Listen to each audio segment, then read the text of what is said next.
Good morning, good afternoon, good evening, everybody. However you happen to be watching and or listening to this, technical gremlins be damned. Welcome to the next episode of the Gaming Circle podcast. The podcast where I hope you're hearing me because we've had some technical gremlins this morning, but we're not letting it get the best of us. I'm your host, K Asante, Mr. TKO Asante on the Xbox, the PlayStation, the X.coms, and all the places you want to find me. And I'm joined, as usual, by my co-host, my friend, my brother, the man who loves to lay these fools out, leave their ghostly bodies hanging around so no one will ever mess with him on these X streets again, Mr. Everborn Saga. Good morning, sir. Is your microphone working? 1 2 1 2. You tell me. I mean, I hear the levels. I see the levels going up and down. I don't know if the people can hear you or not. So if you can hear us, microphone check, folks. What say the people? The people say my sound is too low, but your sound is perfect, sir. So I don't know. I mean, this is gonna be one of those. People enjoy my voice more than yours, so you know. It may be one of those episodes, ladies and gentlemen. Yeah, we've been having some gremlins this morning, but yes, it's not gonna hold us back. It's not gonna stop us. People say the sound is good, so we're gonna keep it rolling. We're gonna keep it riding with this episode. Thank you guys so much for joining us. As you can see, we are all cammed up now. I think I'm good right there. Yeah, look at that. Yes, indeed, Mr. Everborn Saga. Yeah, you're a little blurry today. It seems to wanna. Yeah, we'll fix that. Yeah, look at that. We'll get that. We got some upgrades going. It's looking nice. He's not the only one that can have the nice cam this morning. I think I need to do that as well. But you know what? Because he says I'm loud. Now I've been told that I'm a little loud. I gotta be careful. All right. Because we missed a little bit of the issues at the top, I will of course let's talk to the fine people of the chat, and they were already early in here with super chats. Oh no, oh my goodness, people are getting at you on them in the chat right now. I won't even say what people are saying because that is just a little too much. Right? I haven't even looked at the chat yet. So first and foremost, BT Maverick 707, his first super chat of the day. Oh boy, where did we go? What's going on here? So pro tip, because now I have the same camera you do, hit the trash can button. It will auto focus whatever's in the front. So on the back. Where's the trash can button? On the back, right next to where you would see, like if you hit the button, there's a trash can button and it'll auto focus you.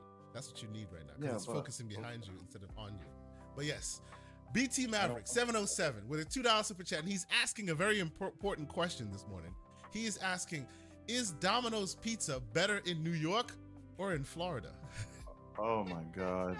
You see the rumor you started. Give me 1 second. Yeah, go off. You can do it. You can. Yeah, that's right. You can fix it. It's no big deal. But yes, and of course, Paris Lily is also in the chat, being very slanderous this morning. Thank you, good sir, for being here. Yes, Everborn Saga's camera I guess it's too busy trying to go save its money for the Sonic purchase soon. So yes. Oh man, Sonic is Florida pizza. Oh my God. And this is a man who's from Florida, so the slander is really real. I'm sorry, bro. That's just terrible. Yes, there How's you go. That? There you go. Much better, sir. Much better. You just missed it. Mr. Paris Lily, who is a Florida native, says Sonic is a Florida pizza. What do you think, sir? The face. No. Somebody needs to clip that face, man. That's a meme in and of itself. If you want to allow Paris to disrespect your home state like that, you know. I'm sorry, sir. I'm sorry. I wish I could pick up my house and leave this damn state. He is absolutely right. That's neither here nor there. We're moving forward, sir. But the fact. And, of course, Mr. Joanna Dark with a $5 super chat saying, 2 weeks until Super Mario Wonder. I wonder, I would like to come on GCP to witness the vanquishing of Everborn and John Wolf's knees, Sonic in the bushes. Listen. You know what? You are more than welcome to watch that onslaught. What will be a massacre live on display. Oh, it'll be fantastic. Go ahead, sir. First of all, we won't know until the numbers come out sometime in November for what October did. Yeah. Right? When Matt Piscatella tweets, those charts, and we see the UK charts, then we can Yeah. So it's going to be Chris Dring Mhm. and Matt Piscatella that tells us who So wins. in Chris Dring you trust, is what you're saying. Well, In Piscatella you trust. That's what you're saying to me right now. the charts are the charts. What do you Okay. want me to say? We're just going to have to live by it. If you say so, sir, I will let you ride with that, and that will be what you say, and we will move forward with that. Okay, all right. Well, ladies and gentlemen, I will first and foremost say thank you guys so much for checking us out. Yes, we've had some technical gremlins we continue to deal with, but it's not going to stop us, ladies and gentlemen. We are here. We are enjoying the Saturday morning slanderous talk, and of course, we're going to talk games and all of that. The reason why I'm super excited this week is because, believe it or not, I have too many games I've been playing. Too many games, like too many games. Like it's amazing, and with that comes the conversation that I want to have. But of course, Mr. Everborn Saga, I think I'll bookend with the starting and the ending of our games we've been playing segment. But let me start, and I showed it before. I'm going to show it again with the games we've been playing. I actually promised my kid that I would show this again, and because of that, I will. This is Party Animals being shown once again by me on the stream because, man, it is too much fun. I've been playing this with my kids. I've been playing this with my kids all day, every day. I've been looking for palette cleansers, and this palette cleanser is turning into a replacement of games for me sometimes. Can I tell you, I have played more Party Animals than I have Starfield this week. And that's because, kids, you got your kids, they want to play, they want to have fun, and we've been doing that. And Starfield has been owning my life, but anybody who hasn't played this game needs to play this game on Game Pass. And oh, by the way, we gave away a free Game Pass, a 3-month code last week, and I'll continue to sing its praises. We did get a sponsorship from PC Game Pass via the Keymailer app, so salute to them. But I'll say it again. We're probably going to be talking about more games we've been playing that are on Game Pass, and I'll point that out when we get there. But real quick, not to belabor the point, play Party Animals. If you haven't played it, play it. Play it in a chat. Play it with friends. It's amazing. Mr. Everborn Saga, what have you been playing? I have been playing nothing but Starfield, and last night a little bit of Redfall. Ooh, let's talk about it, sir. Let's talk about it. I actually installed Redfall on my Ally. No, actually on the Zoe and on the PC because I've heard that it's worthy, so I want to give it a shot. What are your thoughts, sir? First of all, I only played Redfall for like 2 hours when it first came out, and I was like, "This is not it, Chief." And then I heard this.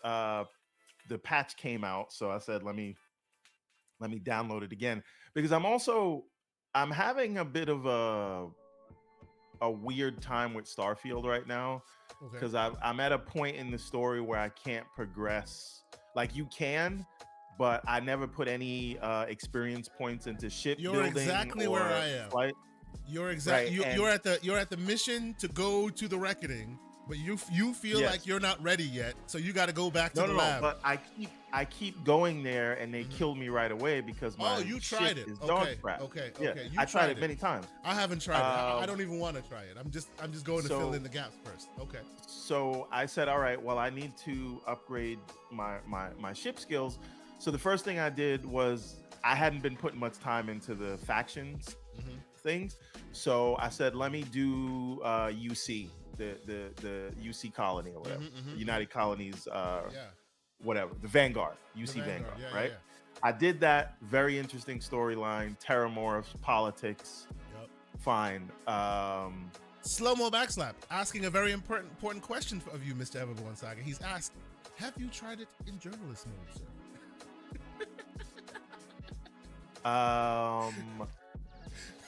So here's the thing.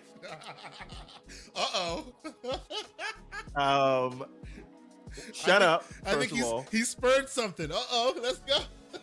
So I had gotten to this point and I was just kind of stuck and I couldn't progress in the main campaign, which I actually think is amazing and thought-provoking, and I can't wait till we can have a spoiler discussion about it. But I'm at this reckoning that we're talking about. Yes, sir. And so before I did the, what do you call it, the UC Vanguard quest, I was talking to Randall Thor, and Randall Thor said, because I was like, I have like 3 days in the game, or 2.5 days in the game, and I feel like I got another 50 hours to go because I got to level up my character. And Randall Thor was like, why add that much time to your game? Just go down to very easy and do that fight, and then put it back. Mode. So I tried that, and they still merch going down to journalist mode for that fight. They still they still destroyed me, right?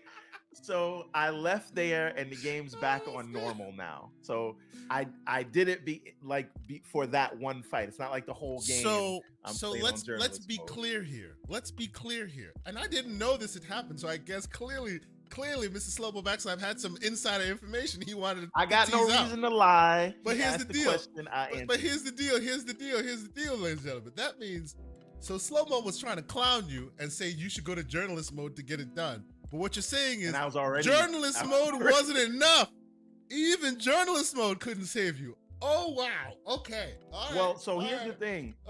Going to journalist mode in that game only affects how often you could be invaded by other ships, right? And like when they show up, they still mean. Right. Well, it also affects how much damage you take, but it doesn't change how aggressive they are and all that. And if your ship can't even turn left and right without somebody like, have you figured out the tracking yet? When you track an enemy in a ship, and then you can like aim at specific parts of their yeah. You got that down. Well, I couldn't do that. You couldn't do before. Right? That's what I'm asking. Yeah. Right. So yes, I've done that, and I'm trying to get to a place where I can upgrade the targeting and upgrade the to a Class B ship, because I did do the Walter quest where you get a ship. It doesn't have any guns on it, but I think you can add the guns later. And I have enough money to buy a Class B ship, but I can't fly it yet. So I'm kind of stuck and I have to do that. So I'm doing these things, and I'm saying all this to say, while UC Vanguard was interesting, the Freestar Collective with the Rangers quest, I don't know if it's because I'm ready to move on to another game, or I'm mad that I want to progress the main campaign. You're resenting. Yeah, Starfield. like I'm going into Starfield like, oh my God, I don't care what you're talking about. Move on. I want to get to the end. I didn't feel that way with the UC Vanguard stuff, because that was interesting. So I'm asking the chat, people who have done the Freestar Collective. I have as well. Faction, is it interesting? Shout out to Lucius Augustus. It is interesting, and as he said, small spoilers, at the end you get a ship, a good ship. So you probably want to do that. And the UC Vanguard, I feel like I'm doing homework now, and I don't want to feel like that. That mission is literally a Firefly. It gives you Firefly vibes. It's very much rootin' shooting cowboys in space. It's very cool. But to your point, like I said this last week, at some point, Starfield being as big as it is starts giving you the resentment vibes. You want to go do something else. This is becoming homework. So you need to learn to that I want to do put something it down else and do something else for a while. It's not that. I'm like invested in the main campaign, and I want to continue that, and I feel like I'm forced to do this stuff, which maybe it would be interesting, but now I feel like I'm losing the thread because I was like hyper involved in the story, and now this is diluting my interest in the main story, and I'm resenting what I'm doing now. And so, it's a weird thing. So anyway, in light of that, it's kind of autumn outside, and it kind of looks like Redfall where I live. So I said, the sentiment among the chat for the audio listeners is Everborn Saga get good. I'm sorry. Continue, sir. Sure. It's fair criticism. But what I am, I put on Redfall last night, and I do also want to point out that apparently I ruffled a lot of feathers yesterday. Really, one feather that was probably trying to you mean the body you lay sprayed out on the middle of the Twitter streets just to show people was good? but I realized that I was probably co-opted because they were doing a stream later and they needed a topic for it. They needed some push, and I was, and you gave it to them. Yes, I was hook, line, and sinker. Yes. So the last laugh was not farmed yours, is what you're for saying. that, right? But anyway, you know, I said, you know, someone said, I don't know, maybe it's too late for Redfall. I think that was Umbra that said that, and all I said was it too late for Cyberpunk 2077? Yep. Right. Was it that too late wasn't for No to Man's say, Sky. Right. Give it a second chance. That wasn't to say that like any shade at Cyberpunk 2077, because if anyone knows, I have been on the Cyberpunk 2077 train since the beginning, when everybody hated the game, when everyone was talking about the game like they talked about Redfall. I was there playing it on PC, loving it. Right, I bought it on Xbox. It wasn't up to snuff, so I bought it on PC, and I used the 3080 when it first came out, and I enjoyed the game, and I completed it probably around the same time Slow-Mo completed it on his first playthrough. Right, so I have over 80 hours in the game, and that doesn't count the time I put it on Xbox. And so I'm very familiar with the game. I enjoy the game. I love that it was able to come back. I love Edge Runners, right? All of that's great. I'm a Cyberpunk fan, even when people were dumping all over it. So, but apparently, me saying did Cyberpunk was it too me saying it wasn't too late for Cyberpunk equates to me comparing Redfall to Cyberpunk and saying that it's going to hit the same heights, when that's not what I said at all. All I said was, if it wasn't too late for Cyberpunk, maybe they can turn this around. That's it. But we can't say that. That's not a thing we're allowed to say. Nope. Because reasons. Right? So, and it's not like Arcane is not a respected developer. It's not like Arcane hasn't made some of people's favorite games. That's right. They put out a stinker. And now they charge people $70 for that stinker. And so they're going to have to, at the very least, keep their word. And you know what, though? I would even push back on the idea that it's a stinker, because it's not a stinker. It's an incomplete game, and they're trying to complete it now, right? And you can tell because you made a promise so many. And that's right. And you charge $70, so you got to do it. And all I'm saying is, Cyberpunk had to get pulled from the PlayStation Store, and that was probably because of their refund policy and all of that. Yeah, that's a whole different conversation. We know how it was talked about. Yeah. And so, it took them 3 years to get back into people's good graces. This update for Redfall is 5 months later. And how does it play, by the way? Because I haven't tried it yet. And you played it on console, right? Yes. What are your thoughts? I put it on performance mode. I played it. I did have an encounter sooner than I normally would, so I guess they're saying there's more people on screen. They added stealth kills, but when I did it, it was just like stabbing someone with your gun, and I don't feel like it was a whole... I feel like that could be better. It does feel very smooth on the Series X at 60 FPS, so that's nice. I didn't notice any crazy visual downgrade at 60 FPS. It does feel good the shooting does feel good, and that's coming from Starfield, where the shooting is not the main thing, so the shooting is serviceable.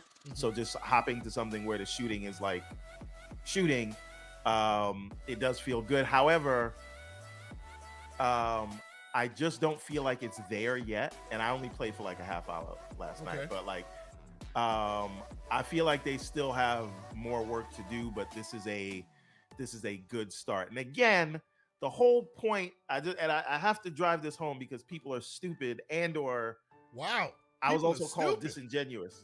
Yeah. Well, I mean, they can't read, or they're projecting, or again, they were just rage farming. They were for farming. They were stream that farming. had, Come on, right? you know they're farming. And I took the bait. And I And usually don't respond. You're just to mad this because you fell for it, hook, line, and sinker. That's what happened. No, I'm not. I'm not. And the person is muted, right? But I just said today I had time, and I kept it respectful. You just went. I got time today. Let's go.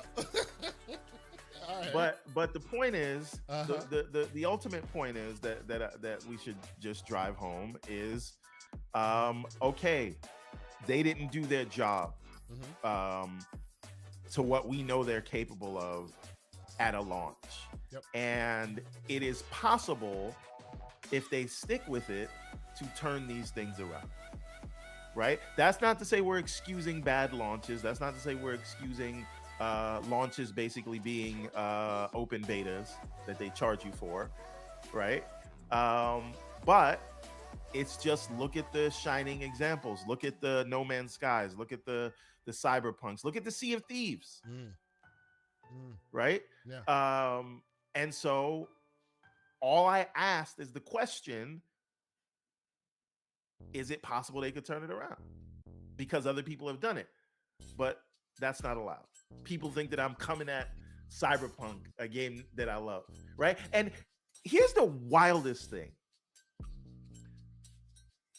People think this, they think that I'm doing this,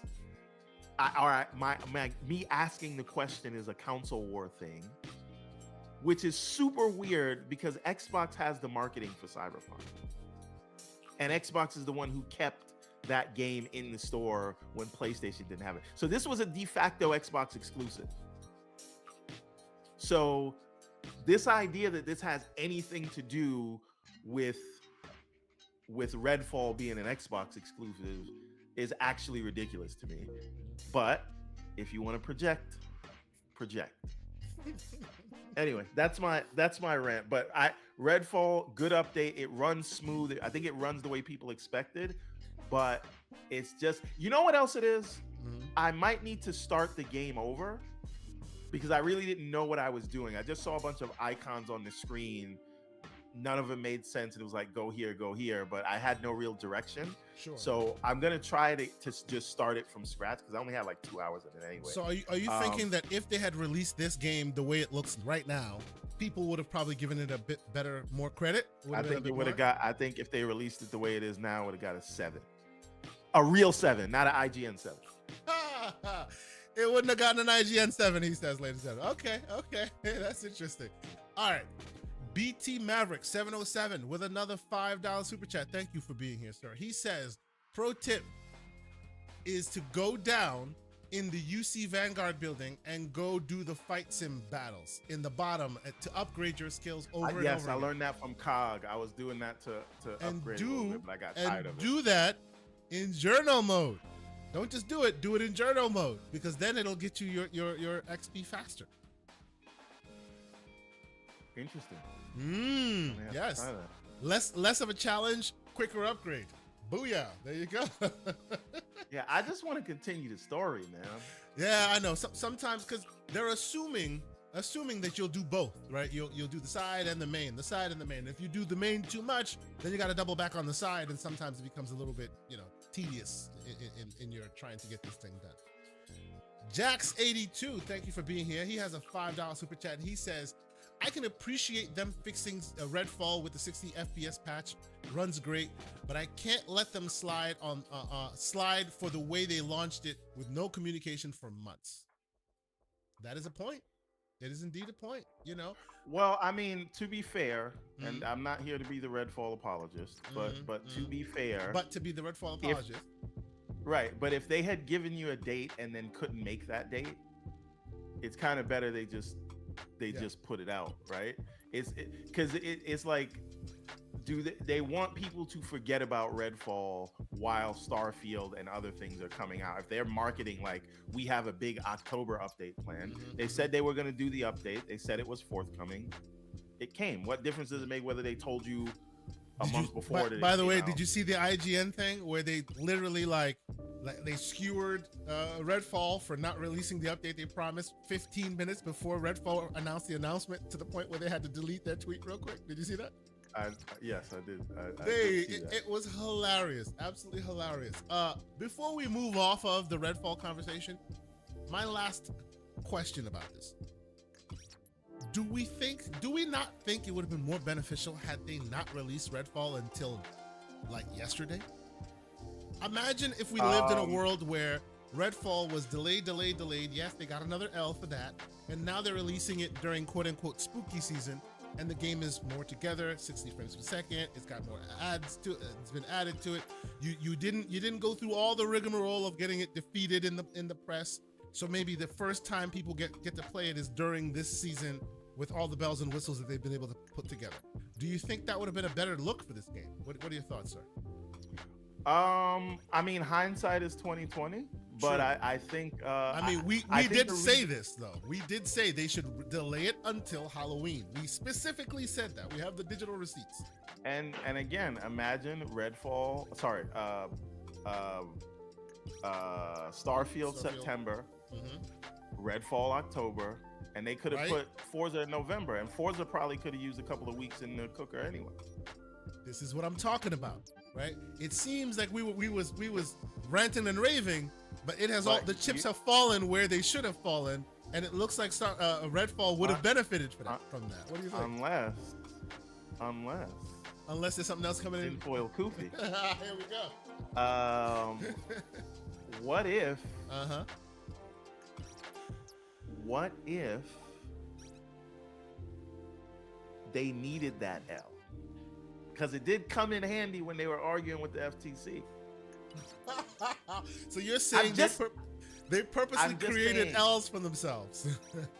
I am only saying that it was very convenient that they looked like they were they were can't. They looked get right. incompetent right when they needed it. They needed to look incompetent.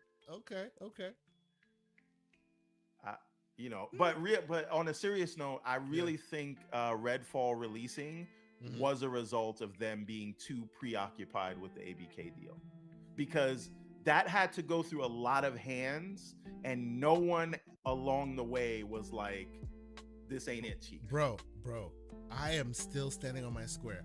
How the hell is it that you, Mr. Gamer in Chief, a game comes out of your studios? A game that hasn't come, a AAA considered game that hasn't come out ever, like for a while at that time, right, with Redfall, and you don't play it? I was stunned that Phil Spencer didn't play it before it released. That surprised me. So that tells me you're right. It tells me they were preoccupied doing, because how can it change hands? I mean, yes, there's a full QA arm of getting these games released on time, and all that is there. Whether Phil's paying attention or not, that's not the point. But he does play all those games. Bethesda lied. They lied their asses off. Like, we just have to be, right? And again, they lied because we see the roadmap they told Microsoft they had of when they was releasing what, and that was nowhere near true. Yeah. But again, they said that like pre-pandemic, right? So maybe if the pandemic didn't happen, they would have gotten those games out close to that time. So Fantas Archer asks a very interesting question. He asks, what if they are releasing this Redfall update to monitor if there's still interest in the game? There's not, but they could. They could. They presuming to know. Right. They need something that's going to drive people back. And again, I still think this is good, but it's not enough. And and the reason I'll tell you why is they did a lot of work to create a world and a setting, and they did almost nothing to the plot around that. Right? There's nothing there narratively, even though they set up a narratively rich world. The setup is great. The setup is great. There's no animations. It's just very strange. There's no campaign. build up. Yeah. What the beginning of that game should be is the fall of Redfall. Yep. Right? Yeah. But that's happened already. And you know, if they don't care about the game enough to put in like actually, you know, mo-capped animated cutscenes, then I don't think we are going to care about the game enough. And I think they wasted a lot of great characters on this unfortunate situation, because those characters seem like they would really work in another game or in that game had you given them the energy they needed. What do you think? I really think it's a wasted opportunity. It is, but again, the question is, can they add that later? And maybe for us, the well is poisoned. Yeah. But people coming along later that don't care about this stuff, because I know we like to think we're the end all be all.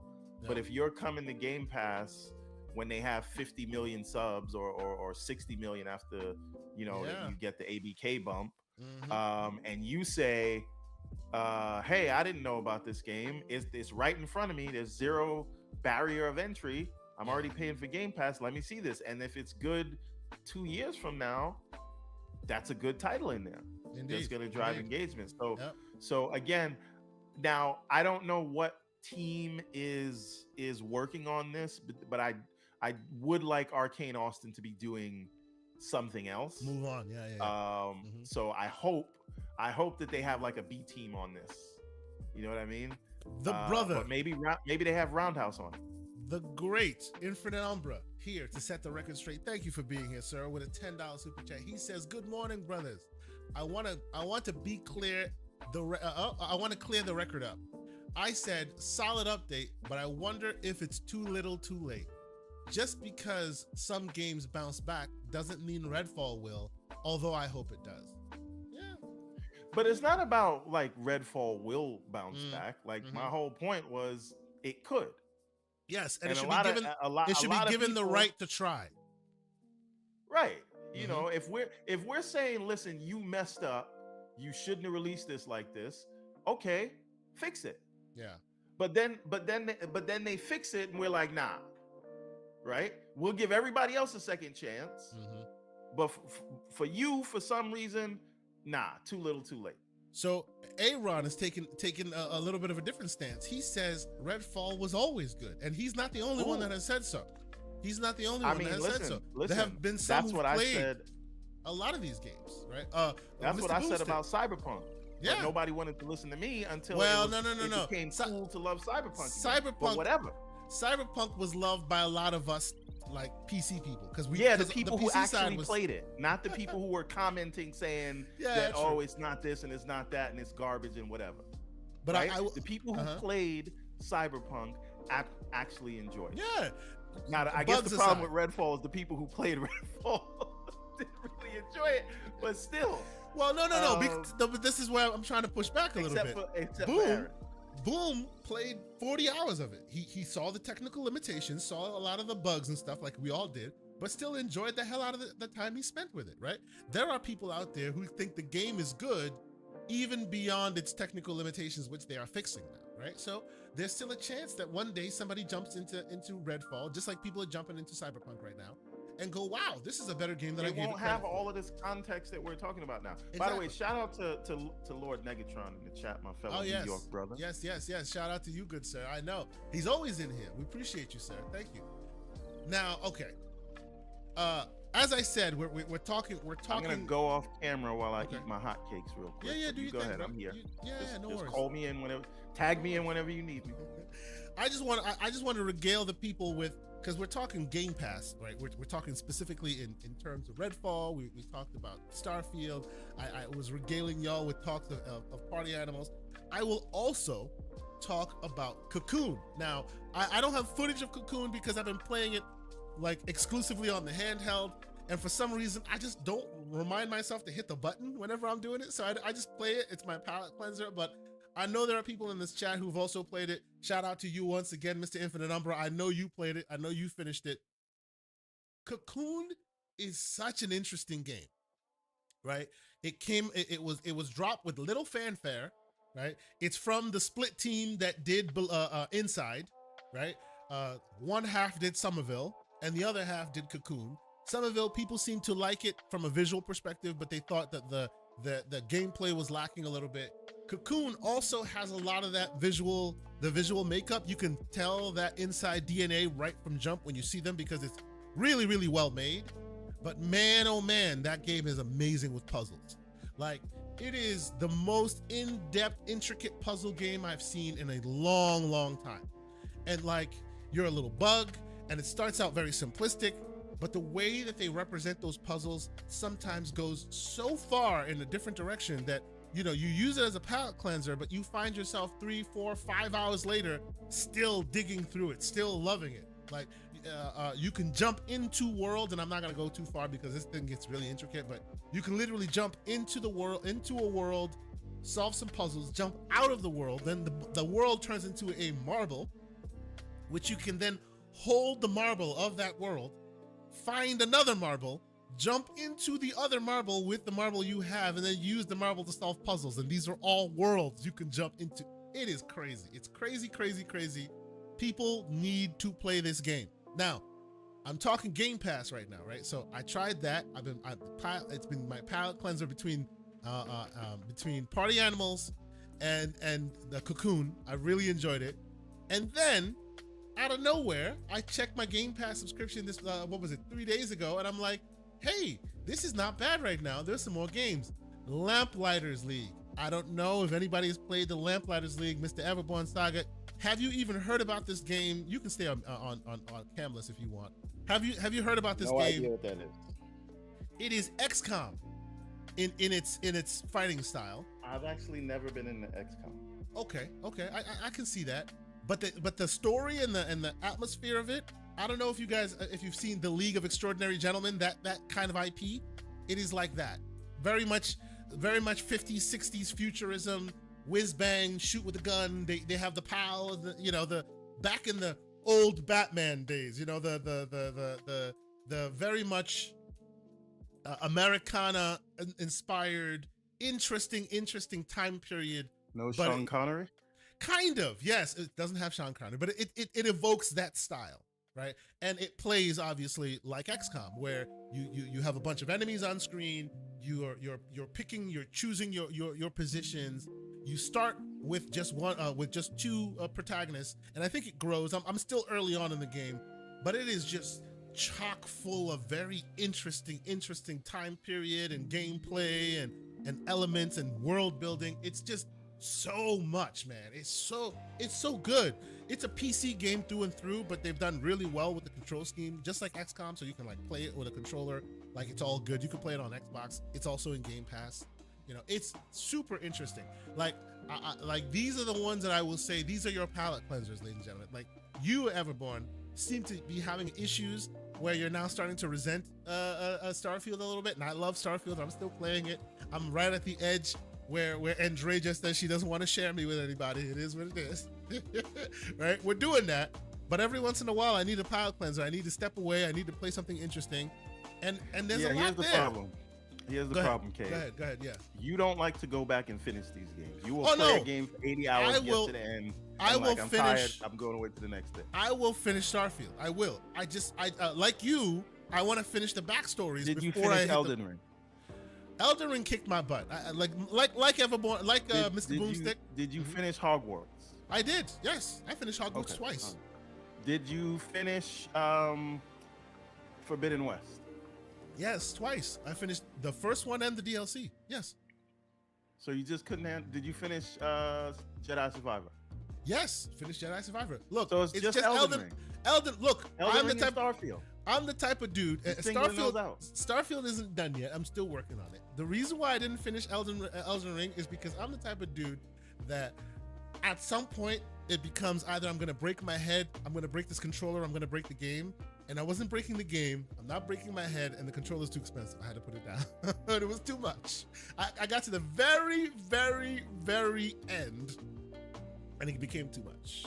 It just became too much. I had to put it down. So the thing for me is if I put down a game, historically, I've never gone back to it. Okay. So if I put down Starfield, that's it. I'm just gonna say I got 4 days in the game, and I don't know how it ends. Yeah. Okay. And I don't want to do that, so I gotta finish it.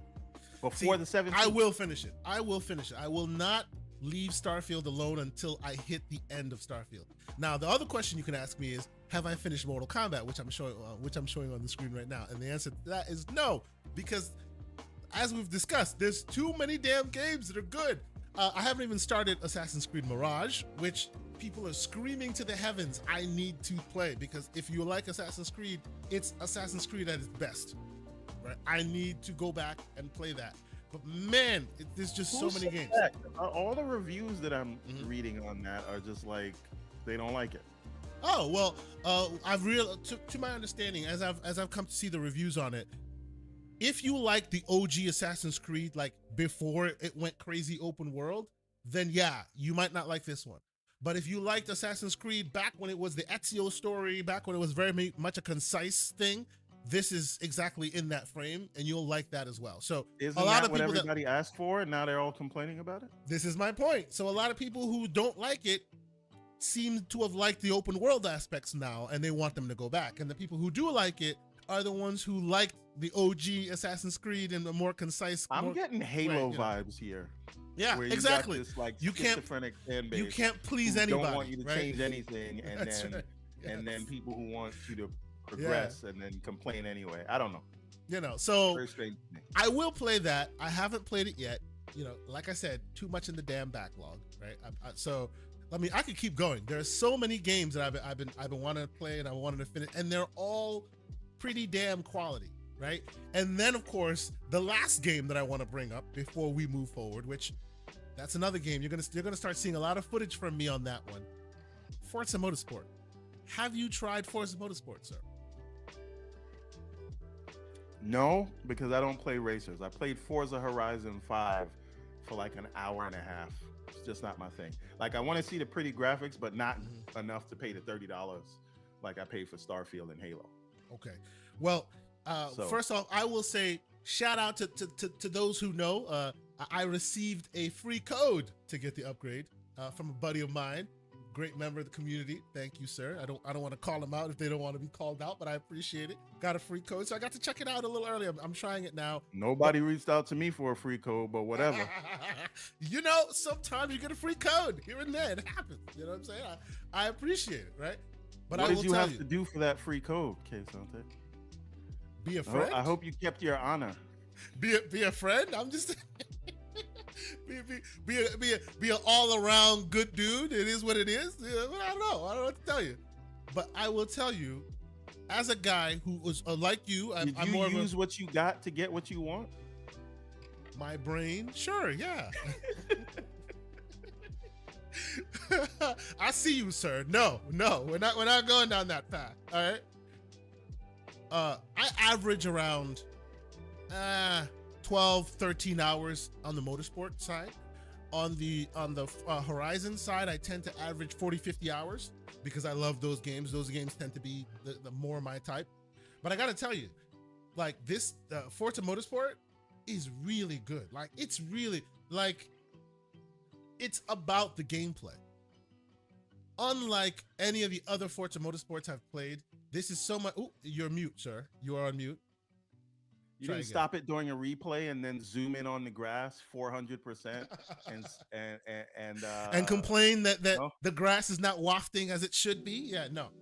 I gotta tell you. Wait a minute. Can I talk about the walls of essays that people are writing about Forza, trying to find ways to say how GT7 beats it? And I'm like, does this game hurt you that much?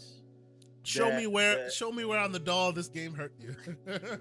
It's so weird. Yes. But what I will say is, at least they're not comparing Starfield to dumb games. So it is. I think that's a sign of success for an Xbox game when they compare you to everything under the sun and they talk about you more than the game they're comparing it to.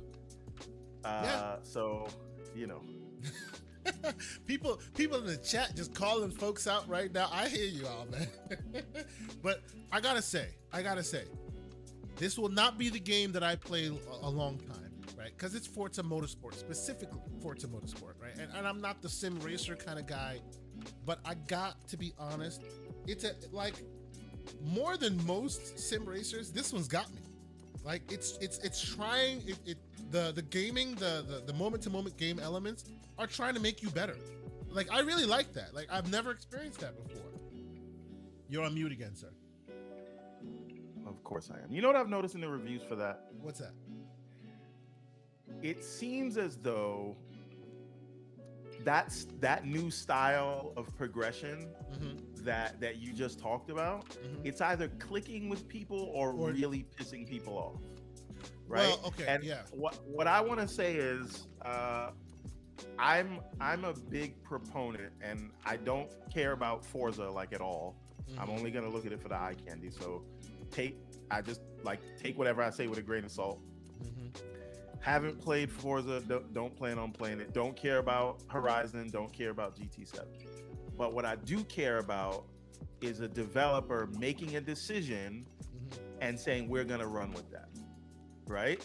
So people are gonna like it, people are not gonna like it, but they took a stance and said, all right, we're gonna add this element to a sim racer. To explain real quick what they're describing. It's important for people to do that. Do you want to explain what you're describing as far as the changes in the progression that they've made? Do you understand it? So it's less about I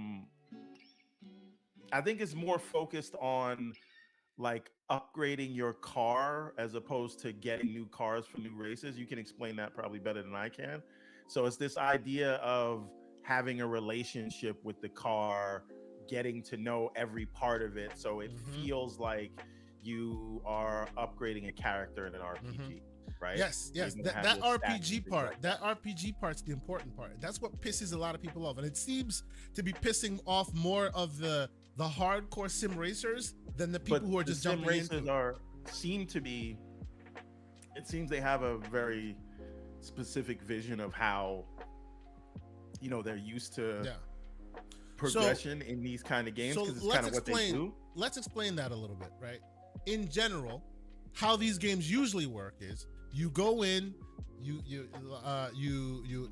has RPG like elements, but by and large, if you buy into the VIP or you buy into the extra car packs or whatever, you get your car packs. And of course, we are not the target audience here. Like we said, we're not big sim racers, so take what we say with a grain of salt.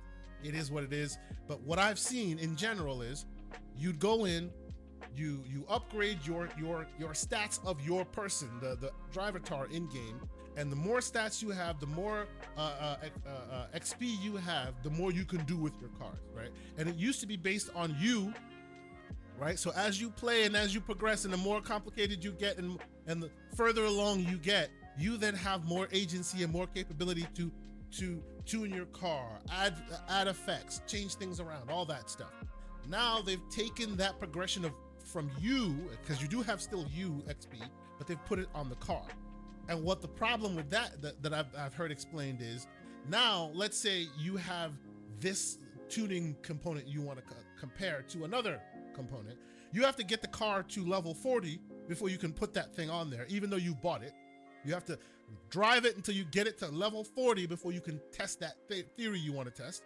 And then you get another car. You have to get that other car to level 40 before you can do that too. So let's say you have this cool, interesting tuning that you want to do and see what it affects on the car. It'll take you many hours to get both cars to the spec where they can both be compared. Whereas before, you could just be you. Car in every kind of race. Exactly. So you'll have to do this again. Yes. Whereas back in the day, it was just you're at that level, so you could take this car, try it out, check another car, try it out. Oh, you could test them together. See, all right, well, I like the suspension here versus there. Now you literally have to race for a long time, win a bunch of races with each car just to get it to a place where comparisons can be made. And I hear that. Like, if you're a person who's invested in this game and you play it for hours on end and the stats are so important to you, this fundamental change really ruins it for you. It does. So I think two things. Again, I respect a developer for saying this is the vision I have and we're gonna see this thing through, and they had that vision to kind of change that up, and it seems like it's not working for some people. But in the same way, I respect From Software, where people would tell them, listen, make an easy mode, right? Yep. They said, F you, this is the vision we have, we're going to do it. What is that? And that is a creative choice. Yeah. I'm sorry, continue. Anyway, but for those who know, I think, but the difference with an Elden Ring, so to speak, is that Elden Ring they're saying this is the game we're making, but we're going to allow you to play the way you want. And it seems like Motorsport is very rigid in the way they want you to play, and maybe they should have gone with 2 modes of progression, so you could play in this car mode or this driver mode, right? And maybe that's the way to go, to sort of accommodate. I don't know what the answer is, because I'm not into racing games like that. So, but I respect it, but I also understand the outrage. I think they should just, I don't know if it's add another mode, or they just should just say, get used to it, whatever. Right. But I do think it's interesting that this is a whole new platform for them. I think they're moving away from numbers, and this will all be upgraded over time. This game is probably going to live for the rest of the generation. Oh yeah, that's why there's no number. They're going to add so much more to it, and people giving a lot of the shade. I hear you on the shade that you're giving it.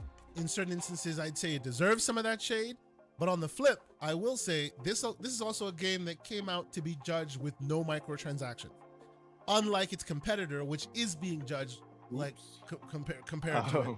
And GT7 did eventually get that. This one seemingly doesn't have that at all. So it's a very interesting comparison that people are making. Well, I wonder if like the future iterations of this will be. I think they're going to treat this like Flight Sim. Sure. Where they're going to add like real tracks, and then a big update will be like, Forza Motorsport 2025, right? Yep. Like you're just going to say this is the update for that year. Yep. Again, I agree. The people. Yep. For the people that are into it, I do think the bones are good. There's one other thing I want to address on this is, and I think the Xbox community is falling for this too. Oh. And that's because we're now in a space where a game that gets an 80, mid 80s, 83, 85 is now mid. Right? And it's fine that the Hooved brethren say those things, but now we're falling for it too. Like, we're disappointed. This game only got an 87, or it only got an 84 or an 85.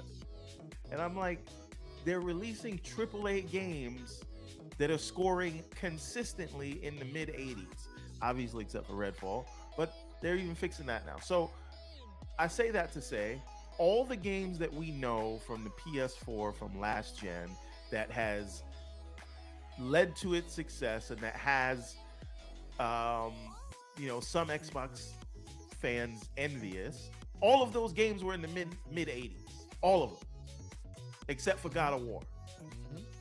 Right? Ghost of Tsushima, mid 80s. Horizon Zero Dawn, mid 80s. So right? you know what, Spider-Man. Hold on. Before we continue, because what you've done, sir, is you've expertly thread that needle for us to then start talking about what we're here to talk about, which is some of the news proper. Right? Before we get there, though, I will once again thank all the amazing people that are in the chat, keeping the conversation going, keeping it lively. We have over 150 people in here watching and enjoying themselves. Please hit the like button if you haven't done so. Please consider subscribing if you're new here. Everborn Saga, sir, you've started us off perfectly. We have the Forza Motorsport review roundup. I know you weren't trying, but sometimes we just kind of connect that way. It is what it is, sir. It seems that Motorsport got a pretty good review of it, for the most part, right? 4 out of 5, 8 out of 10s, 9 out of 10s. Even IGN gave it an 8 out of 10, meaning they think this is better than for the Sparks than Starfield. It is what it is. Let's talk about it, sir. It seems like 8 is the new 6, seemingly. What are your thoughts? Yeah, but everyone's falling for it. So we can say the media thinks 8 is the new 6. I'm saying we think that like 8 is the new 6. Yes. Who we? We I as don't in know the who we is. we as in the No, community. don't include me in we in that because I thought this was long stupid, right? Mhm. You have AAA games releasing at a faster clip than everybody else, right? So we have on one side just Spider-Man for this year, right? Even if you want to count Final Fantasy, right? You've got 2 games. And if we're going to count Final Fantasy, then we should also count Forspoken, right? That's what you've gotten in 1 year. Whereas over here, Sporfoken, you've gotten Hi-Fi Rush. Yes. Right? You've gotten the release of Ghostwire Tokyo on Xbox. That was an 80. I think it should have got higher, but it was an 80. Hi-Fi Rush, damn near 90. Minecraft Legends is Minecraft, whatever. Redfall, we know what that is. But then you get Starfield. That's at an 84, 85, whatever it's at, depending on whether you're looking at PC or Xbox. And now you got this. This is also mid 80s. Right? So 4 games, AAA, I mean, call Hi-Fi Rush whatever you want, that has better production value than a lot of AAA games, but True. Neither here nor there when you think about set pieces and everything like that. But my point is, we're now saying you got people really, and I'm talking about people that are on the Xbox side of things saying they need to get a 90. They can't get a 90. We're just waiting for a universally accepted thing. Who do you need to universally accept these games when they're putting out great games at a faster clip than the competition? So Mrs. Joanna Dark says, remember, Xbox gets no credit for those games except Redfall, which it didn't do well. So the only time they get credit is when they do bad things. Okay. Continue. But why are we looking for it to get credit from people who was never going to give it credit in the first place? And why are we falling for the okie doke while we're getting these games delivered? What I'm saying is we are now acting like an 80 is a mid score. Who's we? We're not talking about we. That's true. I'm saying yes, the Xbox community is acting the we that as way. a whole. I get you. And that's just not the reality. The games are selling well. Yep. They're reviewed well, and somehow we've allowed hooved logic to convince us that these games are somehow not what they're supposed to be. And that's wild to me. So anyway, sorry, go ahead. Talk about No. I've just never seen so many people mad at 84 reviews. This is why I wanted to talk about it. 86. I know you've been out there. Fighting the fight. I know you've been fighting it, so I want to give you a chance to, put it out here. It is what it is, right? We've coined a new term, hooved logic. It is what it is. Yes. Hooved logic. There you go. TM. Remember where you heard that. We're slowly building up our nice parlance of vocabulary. We have the tinfoil kufi and the hooved logic. Wait a minute. Infinite Umbra has one. He says they're hooving hijinks. Hooving hijinks. Wow. So good, man. So good. Anyway, the hooving hijinks, ladies and gentlemen. Okay. So the whole point is we have to get away from this binary thinking of something is either a 10 out of 10 or it sucks. Is a 0. Yeah, right? absolutely. Yeah. That Yeah. I do have some other thing that I'll save for the end. Okay. That I think is going to be interesting about. Okay. Anyway, I'll go ahead. You go ahead. I'll bring it up. Oh later. no, it's all good. I just wanted to give you a chance because I know that the whole Redfall conversation spurred the whole thing on them streets. I know that Motorsport has been causing a lot of consternation. People comparing this. I don't know why Motorsport is a success. The game looks great and it's scored in the 80s. Absolutely, it looks great, reviewed well, probably going to sell well. Yep, and of What's course, the next question? Of course, we talked about Redfall and the release notes and all of that, right? People, you'll start to notice a pattern on today's show, right? Good news that isn't being taken as good news. Like, that seems to be the pattern, like, of in the latest iteration of us on them streets, right? We spoke about it. New controller settings. You said you tried it out. I will play this and report back because I really want to try and see, hey, is this thing worthy or not? I'm threading a needle though. It seems that no one wants to give what they've done in the PC space for this though. That's what I want to try, because in the PC space, 60 frames worked already, right? The AI was garbage. You know, there was a lot of ridiculousness that wasn't hardware specific related that was on there. I'm hoping that has been fixed, but at least the 60 frame stuff that was on there already. They now supposedly have a lot better weapons and a lot more accessibility features and just a whole bunch of stuff. So I will definitely play it and I will try it out. I'm a huge Arcane fan, so from jump, it was a little disappointing that this thing came out the way it did. So I'm happy to see that they're at least trying. You know what I think part of it is? Okay. It could be a pride thing on their part, because now that this is like a stain on their record. Absolutely. So I'm sure at least some I know everybody's like, well, the studio wanted to move on. Yeah. But I'm sure at least some portion of them wanted to be like, we can't leave this like this. Exactly. Right? It becomes a point of pride at a certain point. It's not about the money. It's not about whatever. It is for the annals of history. Yep. Let's fix this. Now, I do agree with Slow-Mo that we're probably not going to get mocap, although they could just, I don't know, maybe go over to Ninja Theory and say we're going to record for a couple of days. They don't need mocap. Like you can't do animated stories. You did storyboards. Just get an animator. You did storyboards. That's true too. Get a damn animator. Give me a few shorts. Interstitch them in there, showing the campaign. It does not need to be a slideshow comic book. You can make a small little cartoon. Easy. Cheaper than even mocap. What are we doing? You could have done that. Yeah, I do think they should at least do one cut scene that sort of shows the fall and shows how you ended up on that boat, because you're just randomly there in the beginning. So like, show me how he got there and then start the game. All right, let us move on. Let us move on, because there's a lot to discuss. There's a lot of conversation, but we're going to start off small and we're going to start off slanderous because people asked for it. So I'm going to put it in the news because everyone wants to hear what Everborn Saga has to say about this. All right.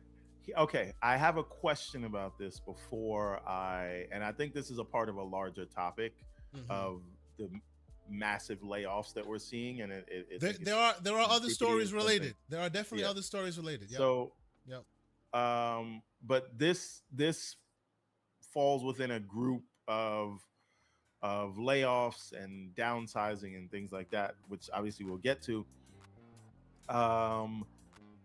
But it's interesting. I don't think that this is not Super Game, right? No, this was their attempt at Apex Legends, not Super Game. Okay.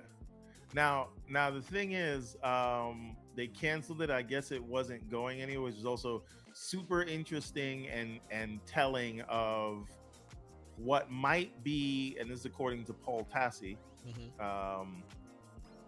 the live service game bubble might be bursting. Yep. Right in front of our eyes, right in front of our faces. Yes, sir. Most of these, like 9 out of 10 live service games that come out, it's a grand opening, grand closing, right? And so what they decided to do is we're just not even gonna put that out because there wasn't even a grand opening. It's not looking good, right? Hey, save them some launch marketing dollars, right? Yeah. Now, obviously, you know what I'm going to say. Maybe, as you say, Kay, Microsoft likes them on their knees. Oh, boy. Maybe this is the beginning of that. maybe not now turns into, did you finish ABK yet? Now we saw, again, Sarah Bond and Phil Spencer just hanging out, taking pictures, Sonic with artistic Sonic paintings. Like okay. We seeing all this buddy stuff. You seeing Like a Dragon Inshin and all of that we didn't know was coming to Game Pass. All of that's there, right? We see how closely they're working with Persona.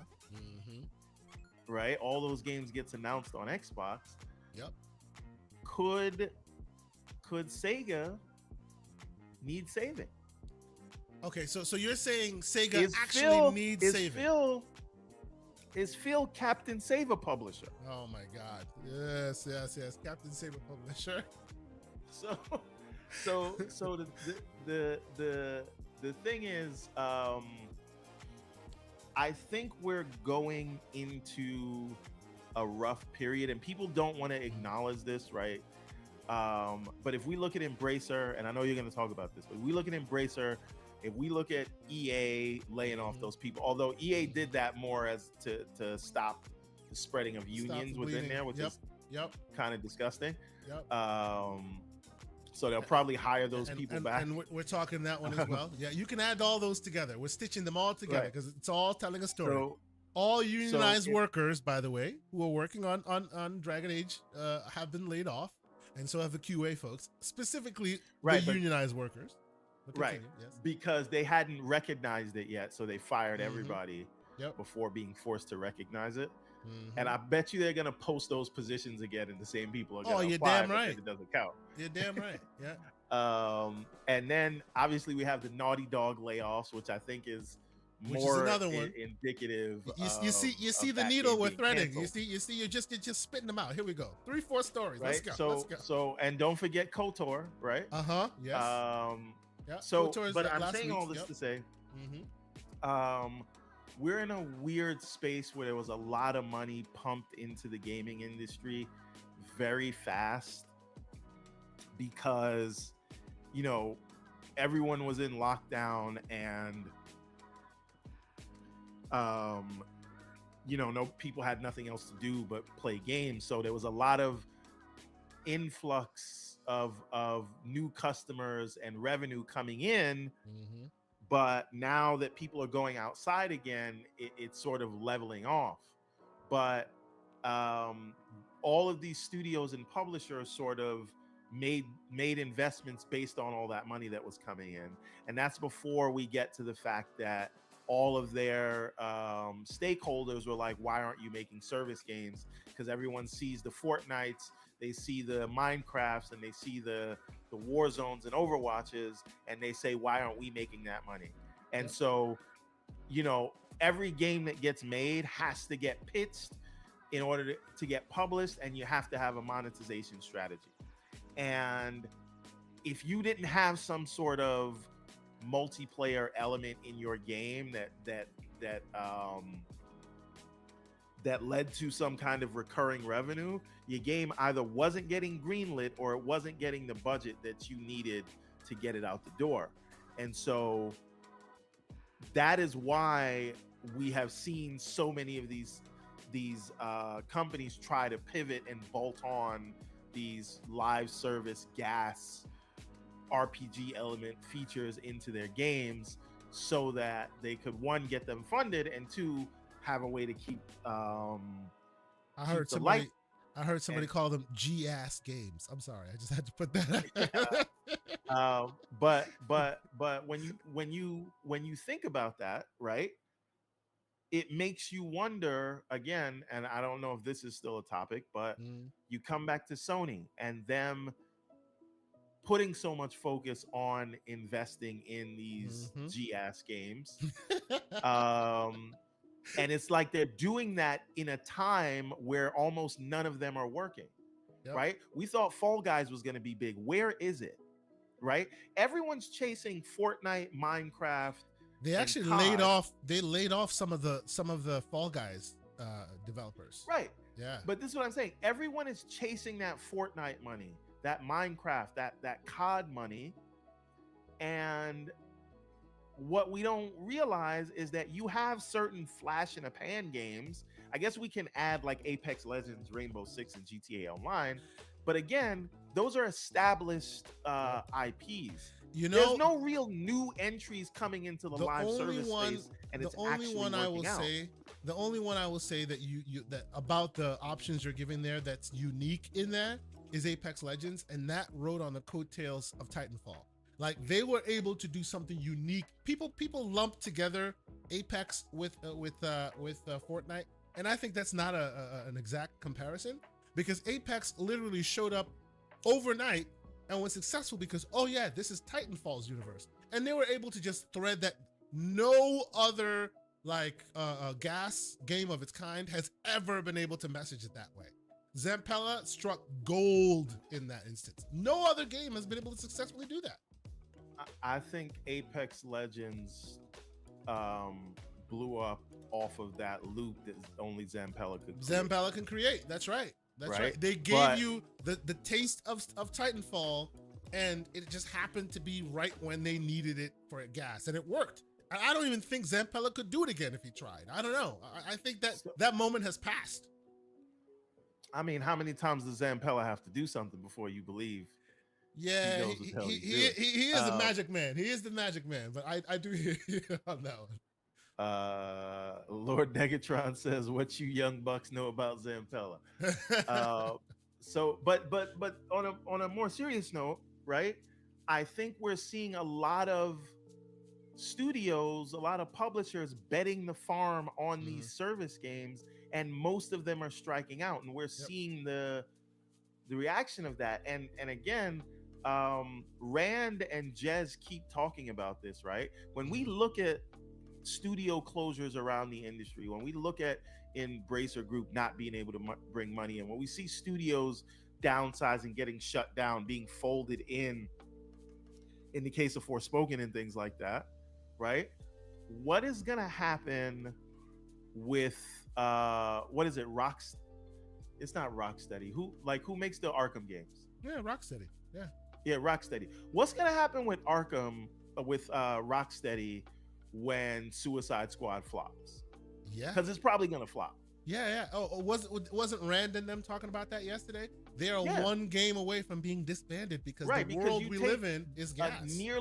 You take nearly a decade to put out a game, and then by the time you get it out, we're not in a place where people really want these big service games. And think about this: the trend in gaming right now, of the massive success stories, are single player, well thought out, open world sort of RPG games, right?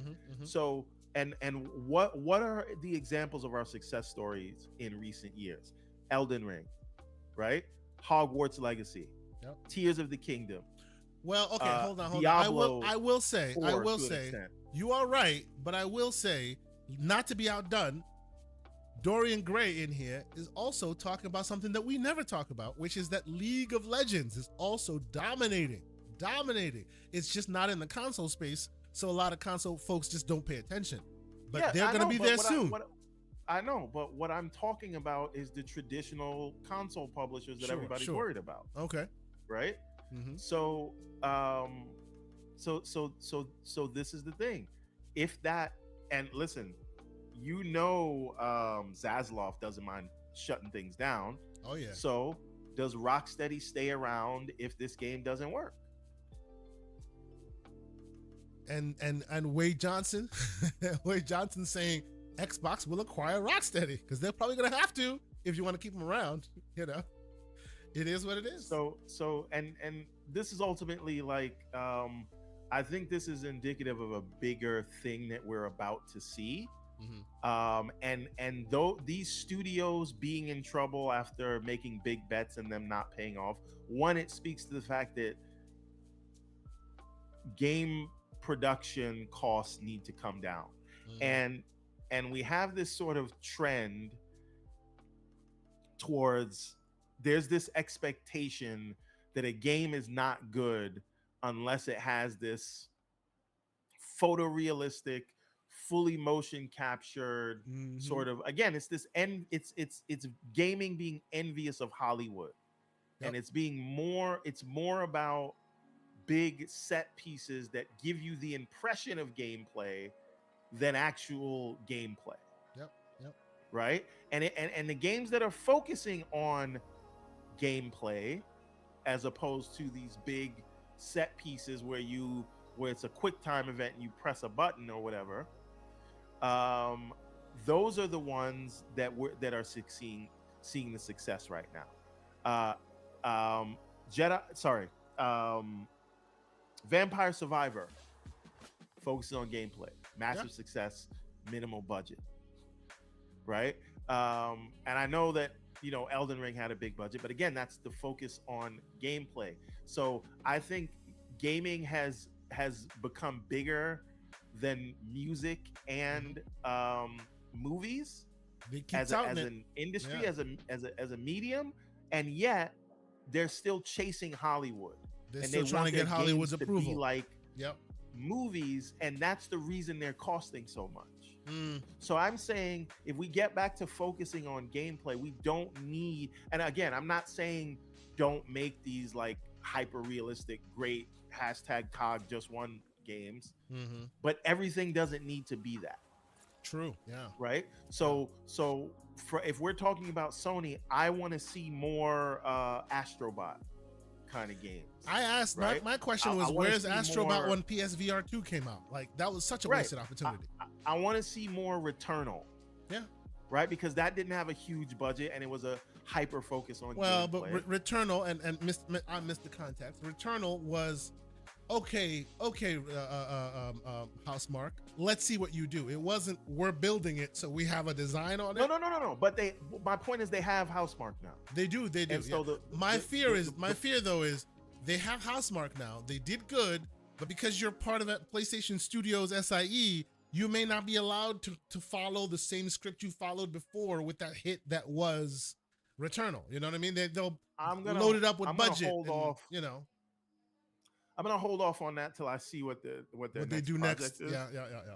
Because Resogun and them, do you think you can see a Resogun from them? I hope so. I feel like that day has passed. Right? So again, I just think you solve a lot. The reason the studios are closing is because they're overextending themselves and they're chasing this gas model, which by and large people don't like, but certain games are godfathered in. And they're spending either $200 million on single player games or more on service games. And if those don't hit and more than one don't hit in a row, they're in trouble. And so now we see these layoffs and so we shouldn't pretend that any of this is a surprise. Yep, that's true. And what I'm getting at is let's get back to why we are here in the first place. Bring down these budgets. Make 2D games, make 3D games that are like my question, Kenna, that are like Hi-Fi Rush. Here's my question though, Everborn. I hear you and I agree with you that they went too far in the wrong direction, right? It's not the wrong direction. They just went too much of it. They went wide. Well, but it's the wrong direction because they could have and they should have kind of reined it in. But much like SD to HD to 40p to 1080p to 4K, and now they're realizing it's diminishing returns and maybe they need to now cobble back some of that messaging. Is it too late now? Because they've already opened the budgets. You already have your Starfields. You already have your God of War Ragnaroks. Your what do you call it? Horizon Call of the Mountain and all of that, where the graphics are on display and the mocap is ridiculous. They've already opened that tube of toothpaste. You think they will be successfully able to claw that back and give you like a half of the budget of the last game, God of War, and people would still be appreciative of it? You think that's something that can happen? And if you're speaking, you're on mute, sir. Uh-oh. Did we lose you, Everborn? Uh-oh. You didn't, but give me like 5 seconds. No worries. My kid just walked in the room. Not a problem. Keep talking. Yeah. But no, I guess I want the chat to weigh in on that, And I know that we here tend to be folks that play on Xbox or we are PC gamers or whatever, but the question is a valid question. Do we see a world, because yes, Everborn is advocating for it, and I don't disagree, right? I don't disagree. I'm the guy that loves your Hi-Fi Rush. I love Cocoon. I love your crazy third parties, your indie fare that shows up out of nowhere and really surprises people. But if we find ourselves in a world where there are more Hi-Fi Rushes than there are, say, your God of War Ragnaroks, do we not foresee a revolt in the community because people will be like, come on, this is what we're here for. This is why I buy my plastic box, and now you're giving me indie fare instead of the big AAA bangers. Isn't it a little too late now? Everborn, what do you think? It's never too late for a good game, True. right? Now you will have a certain fan base that's like they're only looking for those, Mm-hmm. but like if you have all of the major publishers maybe doing one of those a year instead of four, right? If you Mm-hmm. have four games that have a $250 million budget, you're spending $1 billion a year on these things, right? Yep. Yep. Or So, you could make 4 games that are just 250 versus 4 games that are each 250. You could make right, 4 games that are 250, right, and then cover your spread. Yes. right, mid-sized games. Because the other thing is, when you have these big budgets, this is another problem why I think it's ultimately not working, or starting to wear thin, is that you have these gigantic budgets, which means you have to sell, which means you have to go with proven track records, which means the games are going to start to feel the same, right? And so when the budget goes down, you can be more creative, you can take more risks, and we can see, like, I think even more innovation, right? And it's it comes back to when we had the Switch discussion, right? They can't focus on graphics, right? So they have to make sure their gameplay is good. Is good, yes. Right? So and I think people get the most creative when there are constraints. Yeah. If you say, listen, you got $50 million or even $10 million to make a 2D game, right? $50 million for a 3D game, $10 million for a 2D game. Go ahead. Right? I think creativity will happen more so than when the budget is unlimited. Right? See, I don't disagree with you. I'm just more cautious of where the fans and the gamers and the consumers are being trained by these people, by these companies, with repetition, right? You can't give me Uncharted 1, 2, 3, Lost Legacy, all these others, and then give me a teeny tiny, like, mid-budget experience and expect people to be like, okay. Hold on, before you thread that, let me read what Mr. Joanna Dark said here, because he's joining the conversation and he brings on something very interesting. He asks, do we think that Sony will double down Capcom style on the top IPs and give a smaller budget DLC with a gas game and then a big budget IP that could then help that? What do you think? So kind of both.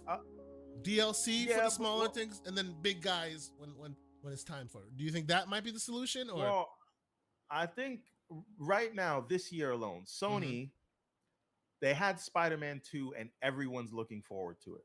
Spider-Man 2 has the kind of sort of audience awareness. It has the hype behind it. It warrants a $250 million budget. Sure. That's fine. Yeah. But there's only one of those this year. So what could have come out for the rest of this year could have been, something from Asobi, right? Something with a smaller budget. True. Right? What about your legacy IP, right? Those are things that could have kept people hyped the whole way. So what you're saying is what I want, maybe DLC from Ratchet and Clank, maybe a game by Asobi, maybe a small DLC or smaller experience from another IP that is Sony owned, that is considerably smaller budgeted but high on creativity, just to keep people appeased. Right. Or you find the next indie publisher and say, hey, and throw in the bag, we want to fund your stuff, make it exclusive, right? So you go to the Cocoon developers and you say, wait, is Cocoon exclusive to Xbox right now? Or is it everywhere? I think much like all the other games from them, and by them I mean the combined team that did Below and Inside and all of that, eventually it comes to the other platforms, but Microsoft tends to have that console launch, like, budget right, but that's what I'm saying. They have that now. Yeah, they have that now. It will eventually end up there. Yeah. So what I'm saying is, you could find the developers like that. But I think what is happening is for their branding and their imaging, they're going for this sort of um, Apple-esque, everything we do is important. So if it's not big budget, like, could be a movie, COG just won, then let's let our partners handle that. We don't want our name on it because everything we touch needs to be golden and huge. And I don't know, and maybe that's fine for Sony because they have such a large store and everyone has to publish with them anyway. But for Sega, for Ubisoft, for Capcom is just doing everything right now, so I'm going to leave them out of this. But for Square, that's not working. So I think everybody needs to come back to the drawing board. Square needs to do more Octopath Traveler type of stuff. Sega needs to do more Sonic Superstars kind of stuff. Ubisoft is doing a 2D Assassin's Creed. I think that's good. And I think those kind of things, they're low risk, high reward. I think so Aaron has a good point on this one. He says Sony and its fans are victims of its own success. They feel like they have to outdo their last games every time. They have to hit the wall. They have a wall and they have nowhere else to go. Absolutely. It is the problem of capitalism, right? We were successful last year, so now the biggest success has to be the floor this year. You can't do that every time. That's an unhealthy expectation, and it makes people pretzel themselves in knots to try and make it happen when clearly some years will be shorter or smaller than other years, and that should be okay. And everyone is highlighted because again, this is the hooved logic that has infected our brains, right? Everyone's focusing on the one kind of game that Xbox does not make by and large, all the stuff and they're making the whole conversation about that. And they're not realizing that you can have a Halo Infinite right next to a Grounded, and which is right next to a Starfield, which is right next to a Pentiment, which is right next to an Ori, which is right next to a Forza, which is right next to a Flight Sim, right? And so all of those games, and every one of those I mentioned are all super high quality, well received by the public and the critics. Don't let these dudes tell you that it's either 90 or 0. But all of those things are there, but we only focus on the one kind of game that Sony happens to be good at, and we say, since Xbox has not had success making one of those in the recent past, then they don't know what they're doing. And we have to wait till they can prove that they can do a Sony kind of game. And that whole thing to me is very stupid. And I feel like people aren't seeing that they're falling. So they're letting the other teams set the terms. Talking again. Yes, right. And you know what? We're still on this needle threading, and we're going to continue doing that. But before we do, I see Floodzilla in here speaking the message. PCMR, ladies and gentlemen. Thank you for being here. Slow down. I need to say this. I've said it before, but I'm gonna say it again. Most of my playtime in Starfield has been on PC.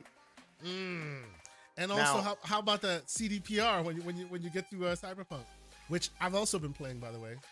Amazing. I'm actually interested to see, because I know they did a lot of next gen updates on the Xbox, so I'm gonna see how that looks. I'm gonna try it on Xbox. So far, I've been playing on PC.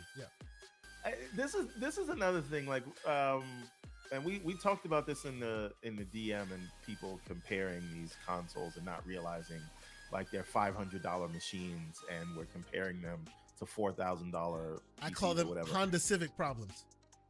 Right. Y'all keep complaining about whether your seats are heated or not. You in the M3 and you watching this Civic dude with the rice muffler attached and the neon lights under it. And they're talking about my seats are heated. Well, my seats are cooled, while the dudes in Teslas are like, are we going to talk to them, or we're just going to sit here and watch them fight? Let's let them fight. Right. So the thing is, like if you cared about it's just weird to me to see console people argue No. over Finish your statement. If you cared about graphics, what? I'm getting there. I'm coming there. I'm coming there. The point is, it's weird to me to see this, and I say this as someone who prefers to game on the couch or in the bedroom on a console because I don't want to deal with all the driver and whatever stuff you got to do to PC. That's fine, but I do not walk into this with the expectation that my $500 machine will look like the $5,000 machine. Yes, right. Yes. So, I'm saying this to say, you know, what I appreciate about the Xbox ecosystem is that when I'm in the office, like I am now, and I want to game, I'm gonna game right here on the 3080, which will be so problematic Eagle.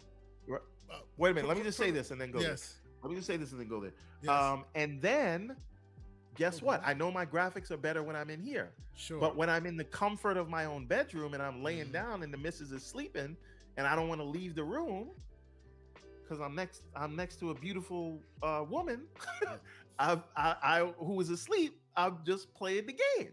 Right? And the graphics are not as good, but who cares? I'm picking up from where I left off. Well, and that is the thing that I think gets missed. His chat there is programmatic Eagle. He's true. He's a very true statement. You can care about graphics and not game on a PC. We're not saying you have to game on a PC if you care about graphics. We're just saying that if you care about graphics and you game on a PC, right, and you hear that certain features aren't there, like for the example of Starfield, for example, if you've played Starfield on PC and you played it on console, there is a big difference. Even Everborn Saga will tell you there's a big difference. Certain textures aren't there. You know, they will eventually get it close, but you will always be at a deficit in some way. As long as you get that, no harm, no foul. The problem we're talking about here is a lot of people who come to the conversation saying they're gaming on console, but they expect PC quality because that has been marketed to them. Unfortunately, you know, it is what it is. You're gonna have to compromise. You know, the idea that you can have that you know, $5,000 PC performance at your $500 console, that's where we're trying to help those fill in the context of why that can never be, right? Doesn't mean you have to care or don't care. You make your choices, right? I will watch my Netflix movies all day. I don't care. But if I want to play and watch The Matrix, I must break out my Blu-ray, which is right over there somewhere, and watch that because that's my choice, right? If I am sitting there, let me quickly. If I am sitting there complaining to people about why is it that it looks crappy on Netflix to have the Matrix looks the way it does, then I expect you all to come to me and go, brother, do you know the difference between Blu-ray 4K and the 4K of Netflix? That's literally what we're doing right now in the gaming space. Go ahead, everyone. What were we saying? Two things. I don't know if Pixel Slapper Serious says he never sees gameplay here. Are you fake gamers? Ooh, wow. Okay. But I'm saying this to say I think this I think what gets lost on a lot of people when they're fighting over these graphics, like, and I'm just saying this as I'm playing Starfield back and forth on both, is there is something like we're so focused on, you know, console and the sales and what the graphics do here and there. And I totally understand. If you spent $500 on a Series X, you should expect it to perform on par or better than the PlayStation 5. Yeah. That's a totally realistic and reasonable expectation. Yeah. Right? But when we're talking about something needs to do 4K 60 ray tracing, all these things, and I'm just like you know you spent $500, right? Yeah. And when the marketers said that this thing can do 4K and ray tracing and all of that, they didn't say all at the same time. They didn't say that, right? You're harping on what they said to you. Well, but they didn't say all at the same time. Turn 10 said that. Yeah, well, Turn 10 absolutely said that. And Turn 10 by and large did give you that, even on the Series S. It does 4K, right? I think it does 4K at 60 with ray tracing on track, right? Now it's faux, not real, but they give you what they said, right? They just have to give you what they say, and if they don't, you have every right to complain, and I have no issues with that, right? My only issue is when you see all these benchmarks or you see all these specific options and you think your $400/$300 device should be able to check off all of them, that's when we got to come up to you and go, sir, it is a $300-$400 device. Let's tell you the benefits of the PC world, blah, blah, blah, blah, blah, you know. Well, so two things. I see Fudzilla said that PC is no compromises. The compromise is Windows, sir, when you gave it on the PC. I would argue the compromise is the money you end up paying for the experience you get. You're compromising your wallet to get that experience. Right. There's a concept in real estate. Here he goes. Then he goes Linux, bro. And then I gotta come to you with Proton and all the BS that. Let's not go there, sir. Let's not. Oh boy, we see. See, you're gonna start this. You're gonna start this. Don't do it. Anyway, there's a concept in real estate where there's a concept in real estate that says, listen, you have price, location, renovation. Mm-hmm. Those are the three components. You will always only get two. So you have to choose which two you want. That's right. Right. So it's the same thing with PC and console, right? You got graphics, you got cost, you got ease of use. And you're gonna get two or something like that. But the ultimate point I was just trying to drive home was I really think that we are getting too focused on speeds and feeds, right? We're getting too focused on Digital Foundry telling us that in this scene, the game is using global illumination instead of real path tracing, or in that scene, there's a 2 FPS dip in this crowd scene, right? And we're using that to judge an entire game as opposed to looking at the experience. Even when I play on PC, I don't have an FPS counter up. Now, obviously, if the game is juddery to the point where it's harming the experience, it's fine, but I don't really care what frame rate a game is running at as long as it feels smooth. Yep. But this idea that you were running 80 frames a second, but it dropped down to 67 frames a second, I don't think that really is going to affect you, right? And we get so caught up about whether games are using native resolution or they're upscaling. Why do you give I almost cursed, but why do you care? So okay, right? As a guy who cares, hold on. Experience these things. Well, let me finish the point, and then you go ahead. Yeah. So my point is, we're playing the games as Jason Mack says. You play the games, not the specs. So you play the game for the experience. Now, if the tech of the game is so bad that the experience is jarring and you're having judders, that's one thing. Yeah. But it is all experience. Right? I don't disagree. I play a game.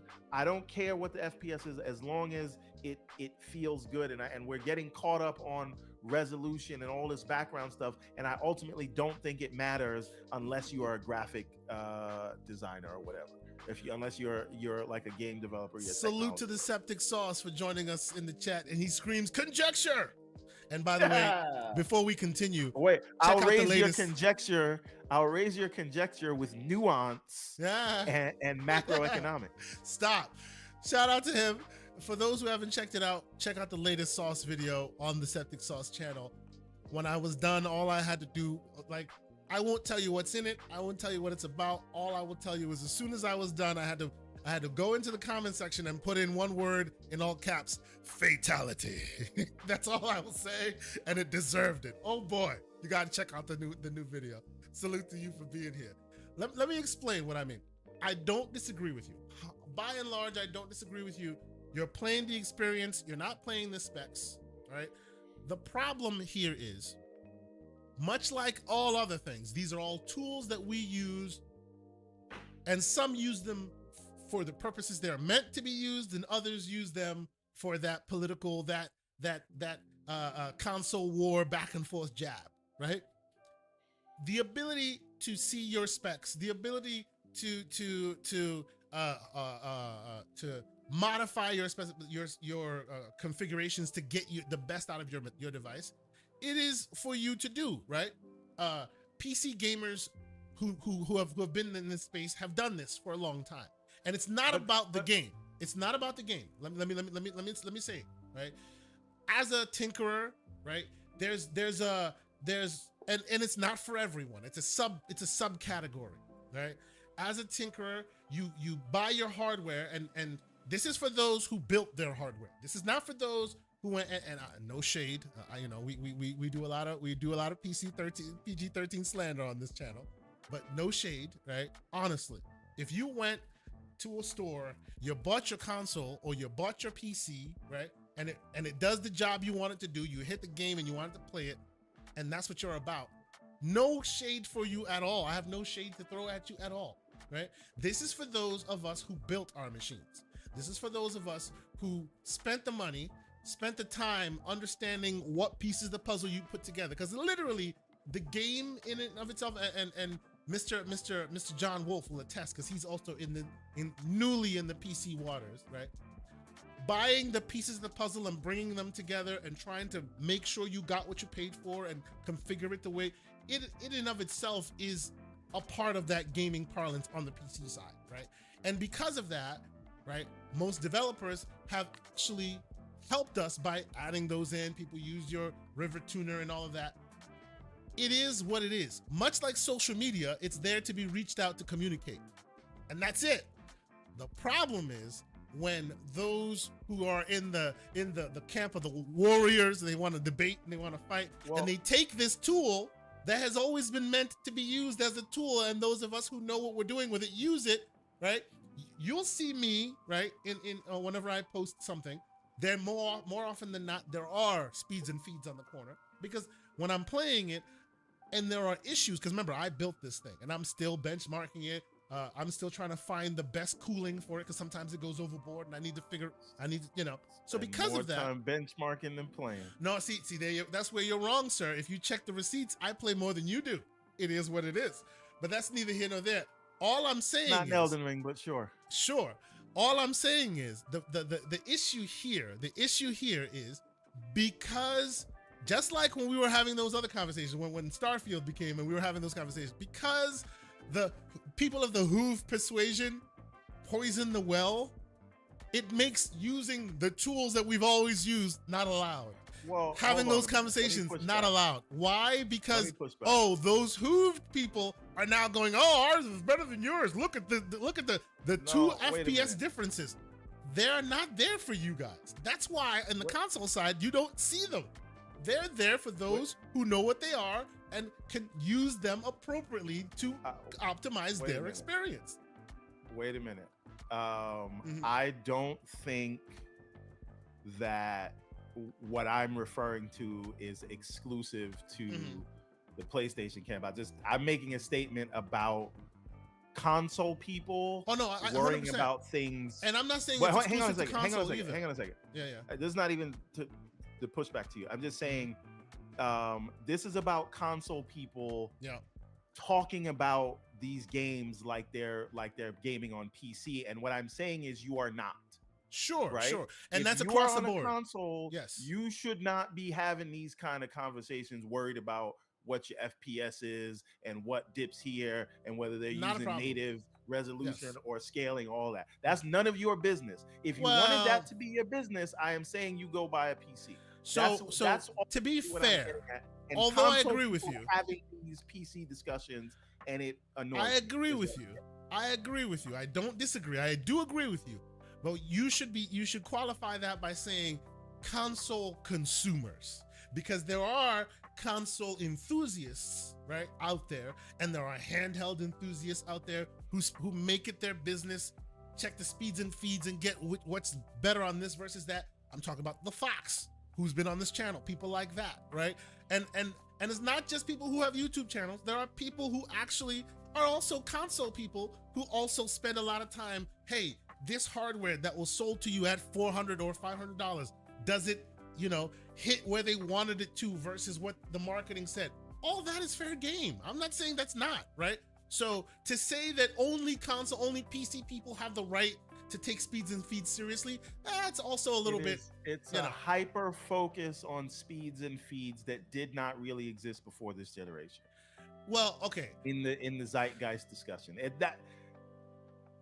that's what we're doing. I'm just seeing people argue, and most of the people arguing about this stuff don't know what they're talking about. Exactly. They don't know what they're talking about. They don't know what it means, and that's why we should spend time educating people rather than telling them to stop talking. You got time for that? I don't. I'm saying if you want to talk like that and you actually cared about that stuff, just go buy a PC, and then you can have your FPS counter and your temperature at the top right of the screen, and pay more attention to that than playing the game. Yeah. No, look.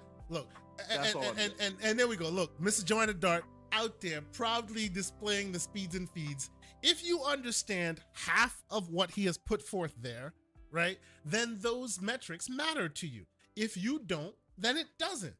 And don't get me wrong, everyone. I do agree with you that because, and folks who don't know what we're talking about here, Everborn Saga spends a lot of time on them streets, lying with the dogs, getting fleas. So he's talking about those people, right? May not be you who we're talking about. It may be those who use these things for goalpost moving.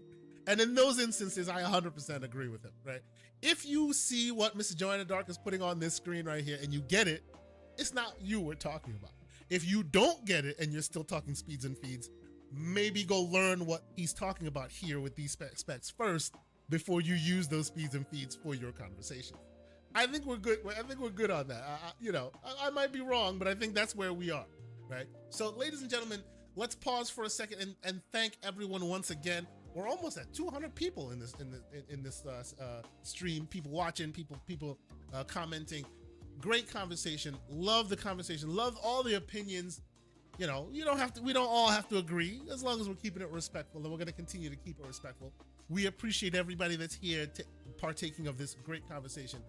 We were talking about Darth Sony. Kermit's comment. That's basically sums up what I'm trying to say. I think he said it was succinct. Darth Kermit says my FPS dropped from 60 to 58.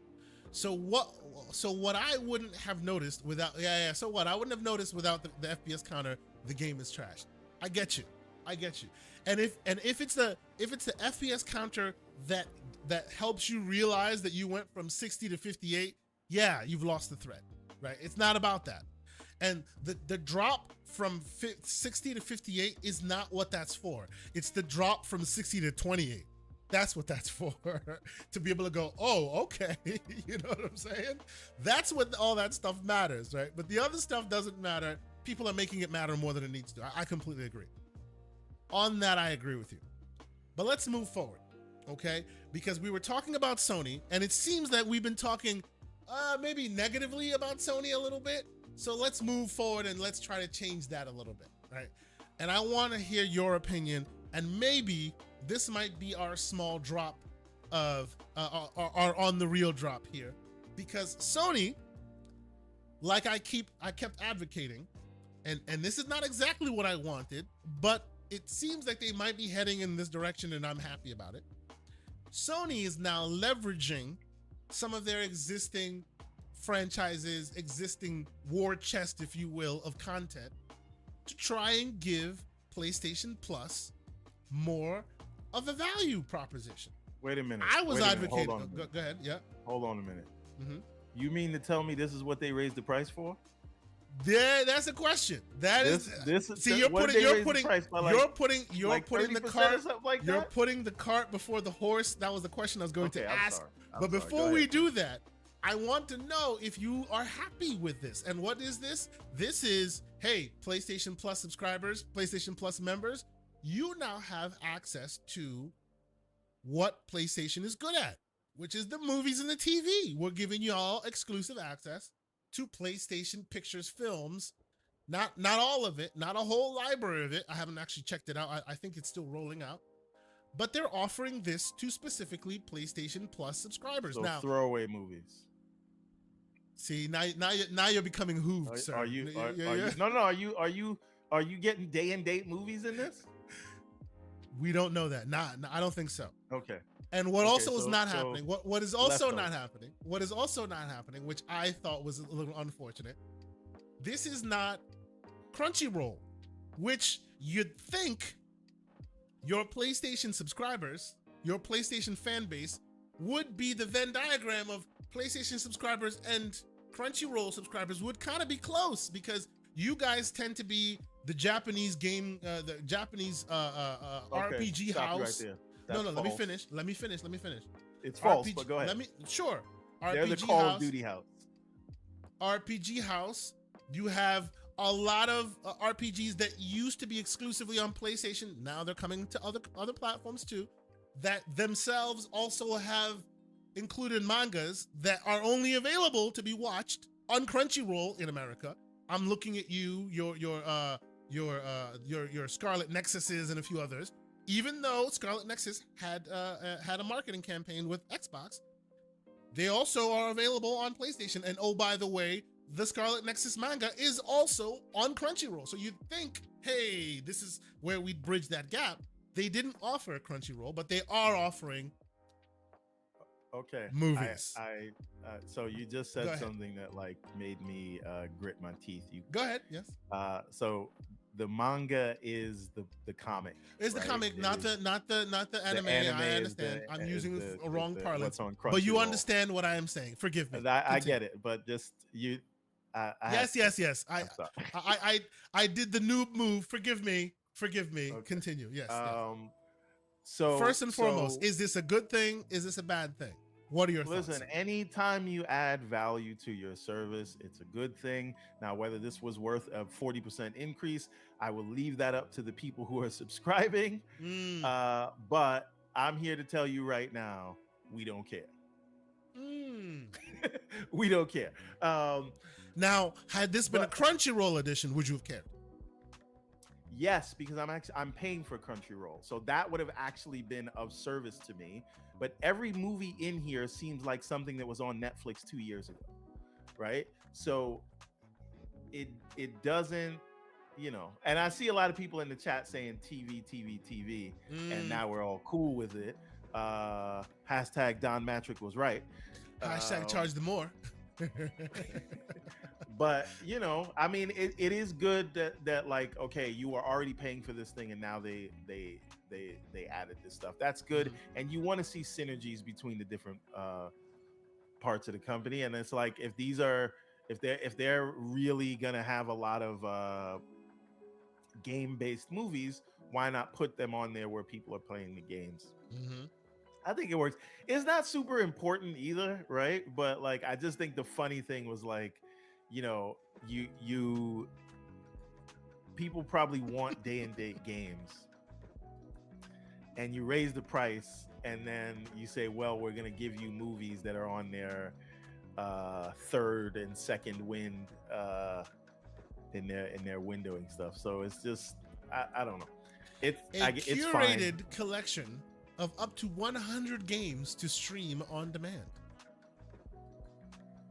No? Okay, what does that mean? And it'll be updated periodically. I see what you're doing. A curated of 100 that is updated periodically. So let me ask you a question. Does this come with the lowest tier, or do you have to have It comes with premium and deluxe. It does not come with essentials. So it comes with the ones that, yes. It comes with the top tier and the medium tier, not the low tier. The low tier, which by and large is kind of not low anymore because they've increased the price by 30%.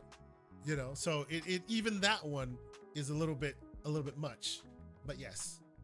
Now, I don't have anything negative to say about this. I don't really have anything positive to say about it, but like, so now answer that question, sir. Answer that question. The question that you posed before we even started down this path. Is this why they increased their prices? It better not be. But I also do want to be clear, Mm. right?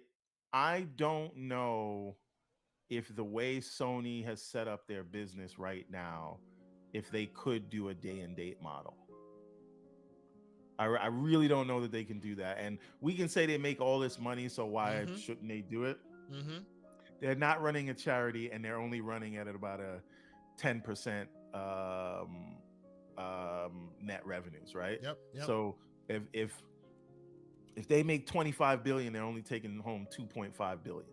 Wow. Right? Yeah. And so if we think about, okay, you're gonna release Horizon and God of War in the same year, how much of that is, do you lose by hoping you're gonna get a subscription service? And maybe it'll work out, but if you're Sony, you can't take a chance with maybe.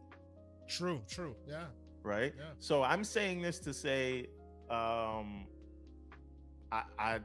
me, I prefer the Xbox ecosystem, and I love what they're doing. But we can't really expect, Sony to do that. And they are offering you a worse service for more money. So I'm definitely going to point my finger and laugh at them. But I don't think we should say that they need to do day and date. What I would love to see from them is if they said, in our service, here is the window where you'll get it, right? So if we say, all right, you'll get all our new games 12 months after release, or 6 months after release, or 18, whatever the window is, define it. Because right now I feel I'm not subscribed to PlayStation Premium or Deluxe because there's no point, and I don't know when they're gonna throw what in there. So I'm like, should I buy this game? Should I not buy this game? And I just end up, if I want something, I buy it. And sure, that's the way I want it, but that's why I'm not subscribing to that service. So let me thread this to answer your question, these movies thing that I've already seen does not help me to subscribe to the service further, because it's not new movies. So let me give you an idea here. Let me pivot a little bit, because while I agree with you, and I think this is not enough. I think Crunchyroll should have been added. I think day and date should be part of the equation. I agree with you all that. But here's the thing that I don't even need day and date. I'd be happy with window. With a window, yes. Just give me a window. 1 year, 6 months, whatever it is. Here's the thing that I saw with PlayStation that I gave them credit for, that this might lead to. I guess this is me wishful thinking, hoping that way.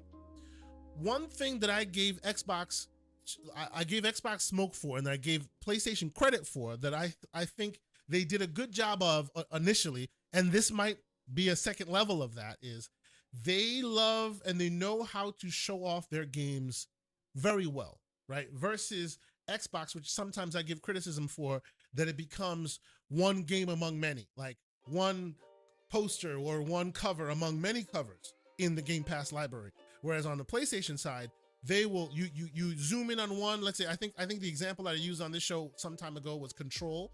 You zoom in on Control, and underneath it, you get the documentary of Control. You get all these very specialty, like interesting, other content that fills in that Control. You highlight Control, it'll give you a 1 hour documentary of Control, where they go in and they talk to the developers and all this stuff that's on YouTube. But if you didn't know that it was there, this would be your first time seeing it. It's like added content to this stuff. And I always thought they did that so well. I think they did that excellently, right?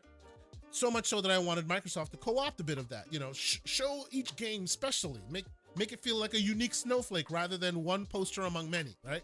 That was the smoke I gave them. I'm hoping that this is where they can go a little further in that direction. If anybody who has a Disney Plus account knows that when you got Disney Plus, not only do they throw all their movies there, you also get some of the specialties, some of the added content that you would only show up on Blu-rays or something like that. Like, in addition to the movie, you get all those specialty also on Disney Plus, right?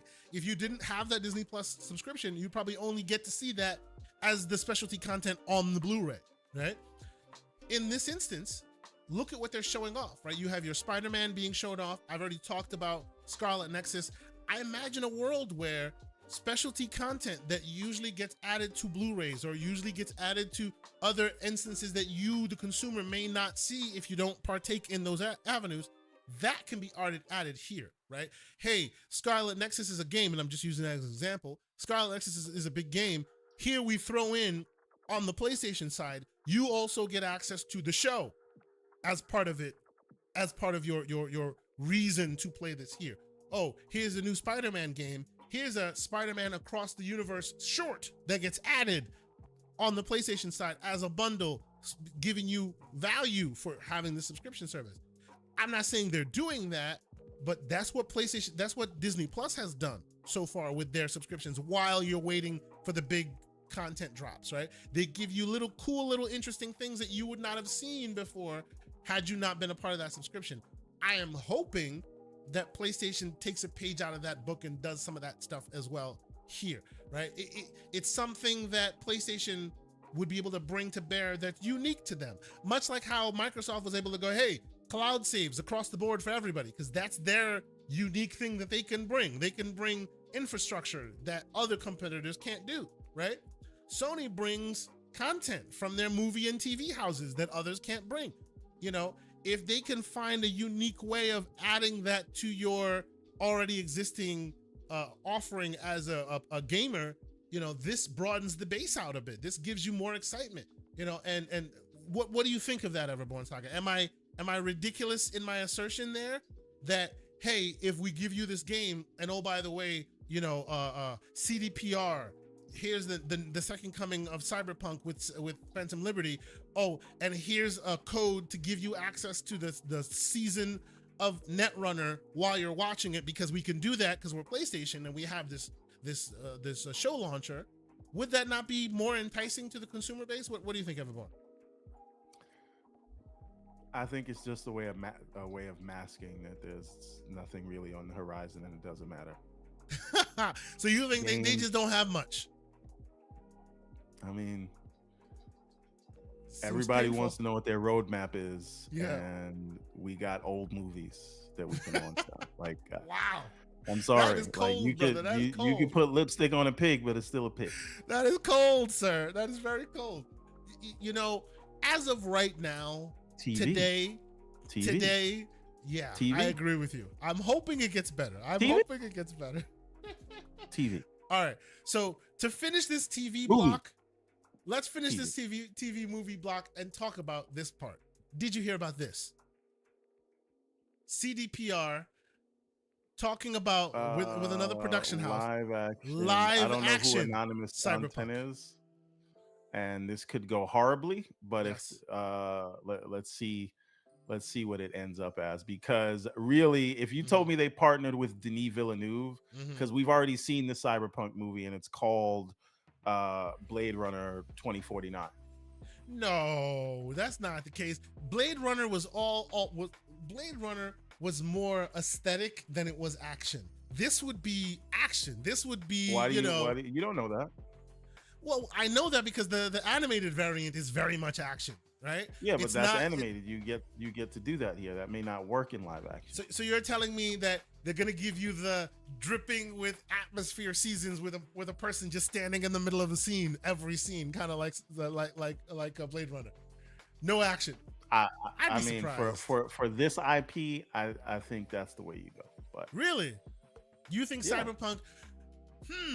Watch Blade Runner 2049 again and tell me if it's not Cyberpunk. I've seen that movie millions of times. I love that movie. And I'm not talking about Blade Runner. I'm talking about Blade Runner 2049 specifically. Yeah, me too. I'm talking Blade Runner 2049, which I really enjoyed, but most people didn't like it. Like, I thought it was great. Cyberpunk story with the dour ending and all of that, because nobody has a happy ending kind of thing. I'm telling you, just watch it again. You'll see it. Okay. So, well, just so you understand, right? The company that's working on this is AC Studios. They have a series called Saint X that features like really, you know, Sam Jackson. It has a bunch of they've been around the block, right? They've been around the block. They've worked with Jessica Chastain and all these other really famous actors and really famous properties. You may not know one thing that they've done. They worked in the background with Netflix a lot. But it's an interesting concept. My question to you, and the reason why I bring this up, because, you know, we miss talking our movies and TV. we now have a property that is a game that has live action actors playing characters in it. Would you not want to see a world where you have, Keanu and Idris literally live with the? Would that not be mind freaking blowing? I'm not saying that's what's gonna happen here because budgets and all of that. But hey, it has an opportunity to be freaking campy, cool, man. in live action, and it needs a deft hand if you're gonna realize this, because they didn't just get someone who knows how to make a cartoon to make Edge Runners. They got the tip of the right spear.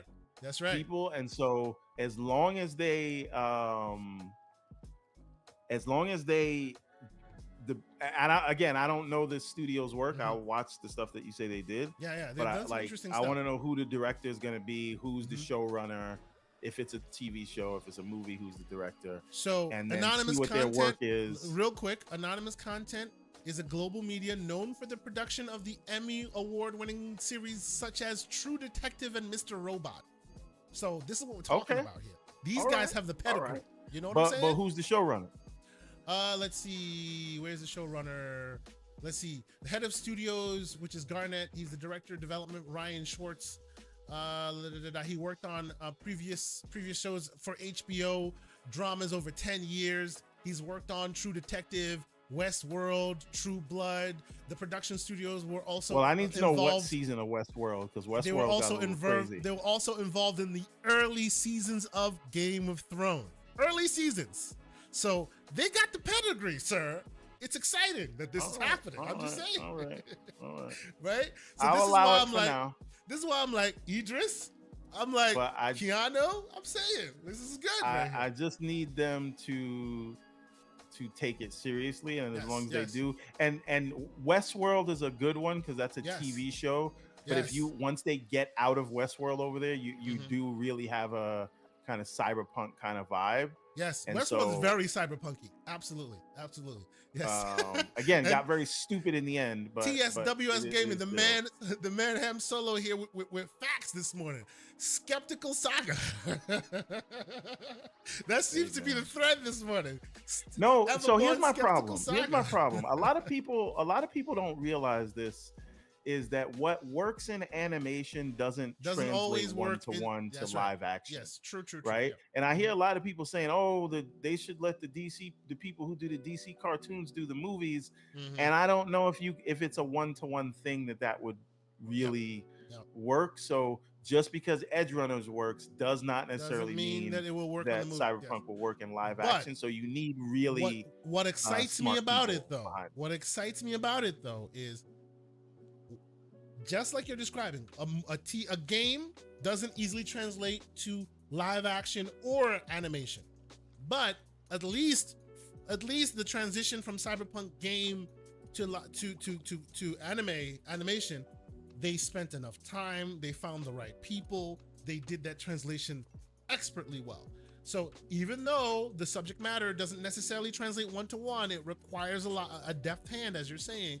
I'm confident because they did spend the time needed to translate that well the first time. It gives me confidence that they'll spend the time and do that the second time. I know, but in live action, when they start saying choom and eddies, it could get real. It could go left real quick. It could go left real quick. Even Idris saying that makes me just go, it's Idris, so I'll allow it.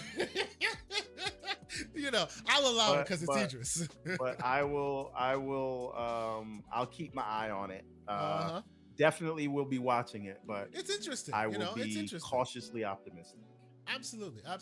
So one last story before we head to the topic of conversation for today, and then we'll close it out. I wanted to bring this up because we've been talking about, all the environments changing and what we're doing. Well, I could do one or two last stories. You know what? Let's do two because the other one's also important, and we'll talk about this quickly. Big breach at Sony. Get your IP. This time it's more employees than it is. Kids, how'd your wives? It's more employees than it is consumer. But I'm using this as a PSA. Go change your passwords if you haven't done so already. If you use your credit card, maybe think about using one of those prepaid cards instead, because this is the second time in a week that they've announced a breach. This is the second breach. This is not the first breach that people are talking about. No, this is the second breach, this time specifically of employee data, not consumer data. So the consumer data one, that's still out there. That just happened. You know, we haven't seen it come to its full fruition just yet. But this one is employee data. It could go left, it could go right. We don't know. All I'm saying is, ladies and gentlemen, please, if you are a PlayStation person, and by and large, not just PlayStation, in general, try not to put your hard-earned cash cards, use intermediaries. Use two-factor auth on everything. Use password generators.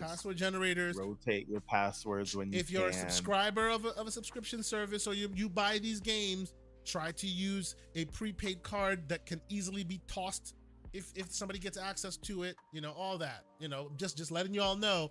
Today it's Sony. Tomorrow it could be Microsoft. Like, it could be any one of your favorites. your iPhone, and I'm sure Android does the same thing. Where it stores your passwords, it will tell you, hey, this is either too easy to guess or it showed up in a data breach. Change your password. Keep an eye on that stuff, because pro tip and I usually give my PC pro tips on the Gamers Playground, but I'll leave it here because it's worthy. Zoho Vault. ZOHO space Vault. It's a free version of something you can buy somewhere else. It is a password vault. You can put it on your browser. You can put it in your phone. It can be anywhere and everywhere you are. So you don't have to remember your own passwords, and you don't have to create your own passwords. It'll create a crazy number-letter combination for you. Always, always use it. And if your password's weak, it'll tell you it's weak. It'll tell you where you need to change it. ZOHO space Vault. Please get a password vault. Use two-factor. This stuff is serious business, and it's going to come and screw you later down the line if you're not careful. But I just felt like telling it there. We're not going to go even further about, oh, they got hacked again. It's one of those situations. They all get hacked. Sony's not immune. Microsoft's not immune. All of them find this situation from time to time. You as a consumer need to help yourself, protect yourself, give it a shot. Just letting y'all know. Use a password vault, ladies and gentlemen. Do that. But we're moving on. Before we get to that final story, I did want to talk about this because I have been on their neck for a long time. Those who have been on this channel, those who know my stuff, has heard me talk about how we very, very much need to keep the boot on the neck of Ubisoft here, because they keep allowing harassing behavior to stand, all because they're a family-run company and they can't be held accountable. It looks like it's finally happening. Mr. Everborn Saga, have you heard about this? Do you know what's going down, sir? I don't know. Maybe it's something about those Activision rights that just lead to these kind of things. That was a joke. It was a joke. Yeah. Kick them while they're down, sir. Kick them while they're down. Sure, why not? I mean, these things happen. Former executives being sued. Why? Because they keep Ubi kept protecting them. Kept, the same thing that you kept hearing about ABK, right? That's why when ABK came around, I was like, why is the ABK they're taking it to such an extent? But Ubi's over here just allowing bad behavior for years, and it's just going under the radar. Like, it's just falling underneath it. But it looks like they're finally getting their just desserts here. People are saying that this could lead to them being on their knees, but as you know, Microsoft, if you were asking that, Microsoft is not allowed to buy them as per the UK agreement for a minimum of 10 years. There you go. So get Sam Fisher coming home out of your mind. It's not going to happen for, at the very least, a decade. Yep. And for those who Tencent will have bought them long before that. Before then, of course. Yes, absolutely. And for those who want to know some of the details, I will lead you to seek it out and read it for yourself. But it reveals systematic sexual violence is what some people have some of the plaintiffs have asserted here. there's some stuff going down, right? There's some stuff going down, and it's been out in the ether for a long time. And finally, hopefully, they're going to be called to the carpet to answer for some of this shady behavior. And I am very, very happy about that. I hope this stuff like brings them to Jesus, because they need that come to Jesus moment. I'm sorry. We need it. All right. Well, before we get to the final story at hand, let me quickly thank folks for being here once again. Of course, we see all these fine folks in the chat. Hit the like button if you haven't hit it already. We're at 88 likes, 173 people still in here. Let's get it to at least 100 likes, people. Come on, hit that like button. It doesn't cost you anything, and it helps us grow. We appreciate y'all so much. Thank you so much. Here is Neo Mental, the man, Neo Mental, with a $5 super chat. He says, man, take your security seriously. Buy a password manager. 1Pass is freaking great. Yes, 1Password was great until they themselves got hacked a couple years ago, and that's when I left 1Password. And then I went to LastPass, and then they got hacked, and then I left LastPass, and now I'm with Zoho Vault because they haven't gotten hacked yet. When they do, I will move on. It's a journey, ladies and gentlemen, but that doesn't mean you shouldn't take it, because it's far more important to do that than to dig yourself out of the I've been hacked and people have my information hole. Listen to us. We know what we're talking about. Get your Password Vault game on. More and more people should be doing that. Absolutely. But all right, Mr. Everborn Solid. I hold on a minute. Please. I was just sent a tinfoil Koofy meme. I sent it to your DM. You look at that. Oh, it's a tinfoil Koofy meme. Holy crap. This is amazing. All right, you sent it to the DM. Man. Oh, Lord, that is hilarious. You can thank Lord Megatron for that. Oh my God, that is amazing. All right. Before we go, I just have to. Can you show it to them? Can we get it on show it? Oh, of course it won't let me. It won't let me, will it? Will it let me? No, it won't. It wants me to log in. Yeah. Your password manager is acting up. Look at you. Yeah. You know. See, it won't let me because it wants you to use the passwords, right? It wants you to do it. All right. Son of Wild, you're showing that on the screen, but yeah, okay. Page is not working. It is what it is. All right. Well, I will put. Let's tweet it. Let's tweet it. Let's tweet it out and let people see it. Let's tweet it out and let people see it, because I think it's worthy. But let's get to our final. Let's get to our final topic of the day, and that is that Microsoft is expecting Game Pass to be upwards of 110 million subscribers by 2030. Now, I thought they said they needed more than that. Wasn't that the context he was asked? Absolutely, they expected yes, but that's not just the framing of it. I'm calling it the new standard because look at what has happened in the last 2-3 months. What has happened to us in Game Pass and in Microsoft, on the Microsoft side in general, right? We got when Starfield showed up. Right? Starfield was no. I won't even say that. Sea of Stars was the first, right? And actually, even that's wrong. I'm still going back. All right, let's start. It was Everspace 2. It came out. People were like, okay, those who love it, loved it. It's a great game. It's not considered AAA, but by and large, there were some people waiting for it, and that happened, right? And then they dropped Quake 2 on you. People were like, wow, this is interesting. I didn't know I liked it. But people loved it, and they came out. Then they dropped the what do you call it? The Texas Chainsaw Massacre. I haven't played it. That's not really my type of game. The asymmetrical 3 versus 1 type thing. It wasn't really my bag. But again, there's a contingent of people who really love that game. Big numbers that game has done. Sea of Stars. You've heard all that you can hear about that. Then Starfield hit. People were completely blown away. Solar Ash, which was an exclusive on PlayStation for a while. These are the people who made what do you call it? Oh my God, I forget the game they originally made that really made a big splash. Solar Ash is the second from them. Let me look them up. I know that Annapurna produced it. Oh, Heart Machine made that. Right? And now they're coming out with their second, right? And then after Solar Ash, what did we get? We got Lies of P. Monster title. Lots of people love it. What did we get? We got Payday 3. Monster title. Lots of playtime going to be played on that one. For those who didn't care about any of those, Phoenix Wright. whole collection. You know, it was outstanding for quite some time. Thank you so much. Hyper Light Drifter. Yes, Hyper Light Drifter was Part Machine's first game, made on Game Maker.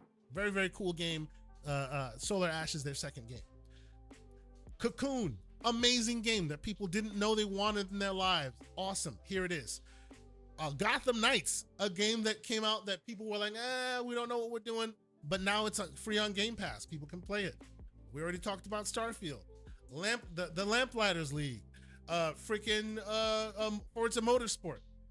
This is what I'm talking about. They are beating people over the head with one monster title after another, after another, after another. It's becoming the new standard. It's giving me agita a little bit because I like to play all games that come out, and I'm just not possible to play all those games right now because it's just too much.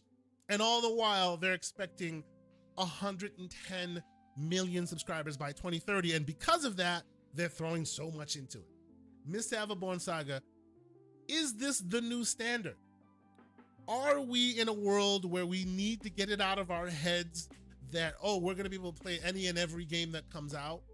Or is this a fluke in this, and we can expect more droughts to come? What's your opinion on this? So there's been a sort of build up and sort of release pause, if you want to say that. Yes, continue. Post COVID. Yep. Where you had a lot of games that were in pre-production but couldn't go into full production during the pandemic and the lockdowns or whatever. And so now, those games had budgets, those games had to be delayed, and we're seeing everything that we should have gotten during 2021 and 2022. We're seeing that trickle out in 2023 and 2024. So I think it's going to be like this for at least until next year when things kind of level off. There's also going to be, I think, massive sort of restructuring of the industry. A lot of studios are going to close. A lot of new stuff are going to come up. A lot of the small players are going to become big players. A lot of consolidation is about to happen, and this is going to happen irrespective of what Microsoft did, but they're going to blame Microsoft for it anyway. If Sony has a downfall, even though it's because they kept doing remakes and remasters and charging you more, and VR headsets and stupid tablet game things, they're going to blame Xbox for that, but that's fine. But I think that we can expect that it's going to be this steady cadence of releases, at least I think for the next 18 to 24 months. And we'll see what happens from there, but then there will be so many studios by that time that maybe it just continues because the organization is just so massive. See, so you know what though? I have a little bit of a pushback on that though, right? I hear you on the fact that look, there's been a lot in the tank that was not allowed to come out for one reason or another, and now they're literally just like, dropping a lot more because they had so much in the tank. You have to release it at some point. I get that, right? I totally get that. But what do you say to those who say, sure, that's why you'd have a lot of content, day one? I get that. But what about the idea that then they wouldn't, but if they did that, they would maybe leave their third parties or their second parties for the time when they don't have as much in the tank, right? You can explain all of that, right, with games like your Forza Horizon, Forza Motorsport, and a few other like first party games that are dropping left and right.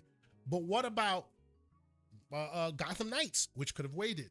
What about Ace Attorney, which really could have waited? Payday 3, Solar Ash. Some of these games no one really asked for. I'll tell you that Liza P could have waited till next year. That's when I'm gonna get. But you see what I'm saying? And by the way, all these games that I listed off while I was in my preamble, I didn't list all of them. I just listed the ones that excited me. I've already played Firewatch, great indie title. Campo Santo, now part of Valve. They were bought after they made Firewatch. That is on Game Pass as well. Amazing game if you haven't played it. Go ahead. I hate to break this to you. Mm-hmm. You're a graybeard, which means you probably have a job and a family that you have to mind and you don't have the same amount of hours that you used to. So they're putting out all those games not for you, Yes. but for the people that have more time. They have more time. Yes. I guess. And so it's not all about us as much as we like to think that it is. Yes. So of course they have to keep putting out games to keep people interested. You already paid them till 2026. Something this like is that. about I'm already bought in. That's right. I'm already bought in. That's and right. those people may not be into Forza. They may not be into Starfield, but they might be into Cocoon. Absolutely. Right. Absolutely. So, or Bramble or whatever. I don't know if Bramble's in Game Pass, but you know what I'm saying. Yep. They might be into Persona 5. Yep. So you got to have that variety, and you got to have games steadily coming out, because some people will tell you right now they only prefer over-the-shoulder Sad Dad Simulator. So there's nothing in Game Pass that, and Xbox has no games, and there's nothing that interests them. So if you want those people, if you want that dirty money, you got to put something in there to entice them. And for the people that want racers, real quick, I'm sorry, I had to do it real quick. I had to do it. I'm sorry. This is too amazing not to share. This is too good. This is too good. Salute to you, good sir. This is great. It's so good. Anyway, please continue. See, we need to maybe color the Kufi. Make it Kufi like, you know what I'm saying? So it got the different colors. Yeah, but then it's not on tin foil. Come on, no, man. it's not tin foil. It needs to be lighted. And still, salute to you, sir. We're going to use this meme over and over again. But no, continue your conversation. I do hear you. So you think this is covering the spread? I do. Okay. Right? Okay. And they have to do that, because when they don't do this, yeah. Now I know what you're saying. Like, can we have just one big one a month instead of like 3? Well, I'm not even saying it's a problem necessarily. I'm not even saying it's a problem. I'm saying this is great. This is awesome. I love that this is happening. I want them to keep it up. I don't want another drought. And am I Pollyanna in my assertion that this is the standard now, or should I prepare myself for another drought coming soon? Right? That's what I'm If this is the standard, I think 110 is conservative. Yes, exactly. This is exactly why I bring this conversation up. All the monsters that they're dropping left and right. And they're talking about, because don't get it twisted, when this is all said and done, after ABK, 6, 7 calendar releases of first party this year? And they're planning 8 next year, right? And that's not counting all of the second/third party deals in Game Pass. Is this the standard? This is great. Can they keep it up? What do we think? Like, I think this is an unrealistic expectation for me, but they just keep throwing at it. Right? Because I think the more they grow, and we know, like, right now we are where we are pre-ABK, right? If you were including ABK, then you would say that they've also launched Diablo and COD this year, and a new season of Overwatch, I believe. Yeah. And so, you know, it like, that's gonna even add to the release cadence and the time that we have to play and the excitement around this thing. So I think you should get used to it, especially if they then at some point add like a Japanese publisher.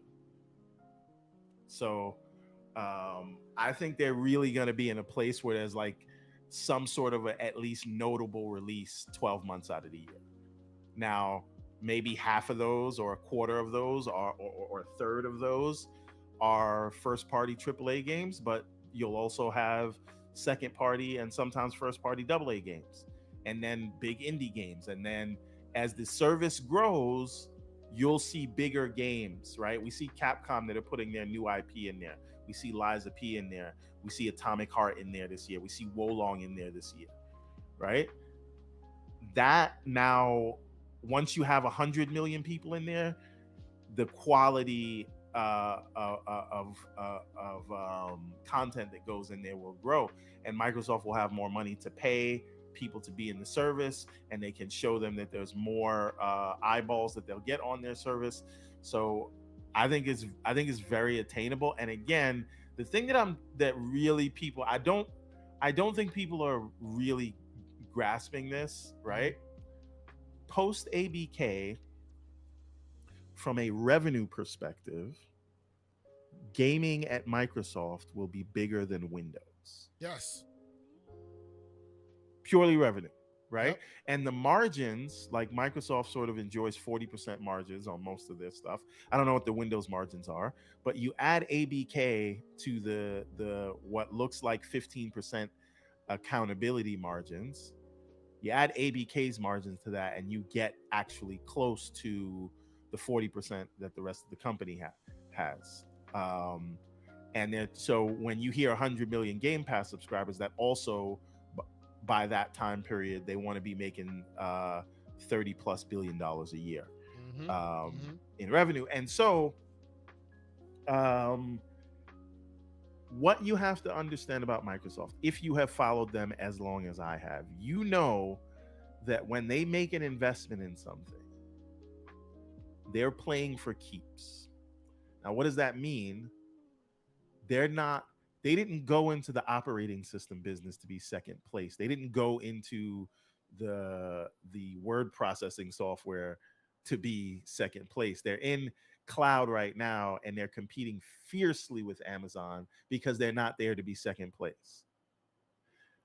Microsoft proper, who has taken 2/3 of their cash on hand, the largest purchase in the company's history for Activision, they did not do that to be. I don't care what Phil Spencer or Sarah Bond tells you on the stand. What was their largest actual purchase? Officially, their largest purchase. LinkedIn, $26 billion. 26. Okay. So the thing is, the entire company is looking at this. Hold on. They have access to the resources. You said LinkedIn is their second largest, their second largest or their first largest purchase? Second largest after Activision. Okay. So they superseded. So LinkedIn was their biggest purchase. Before that, the second was Mojang, and then ABK kind of superseded everything. Understood? Yeah. No. They spent $20 billion on a company called Nuance. Nuance, of course. The text to speech thing that people use for.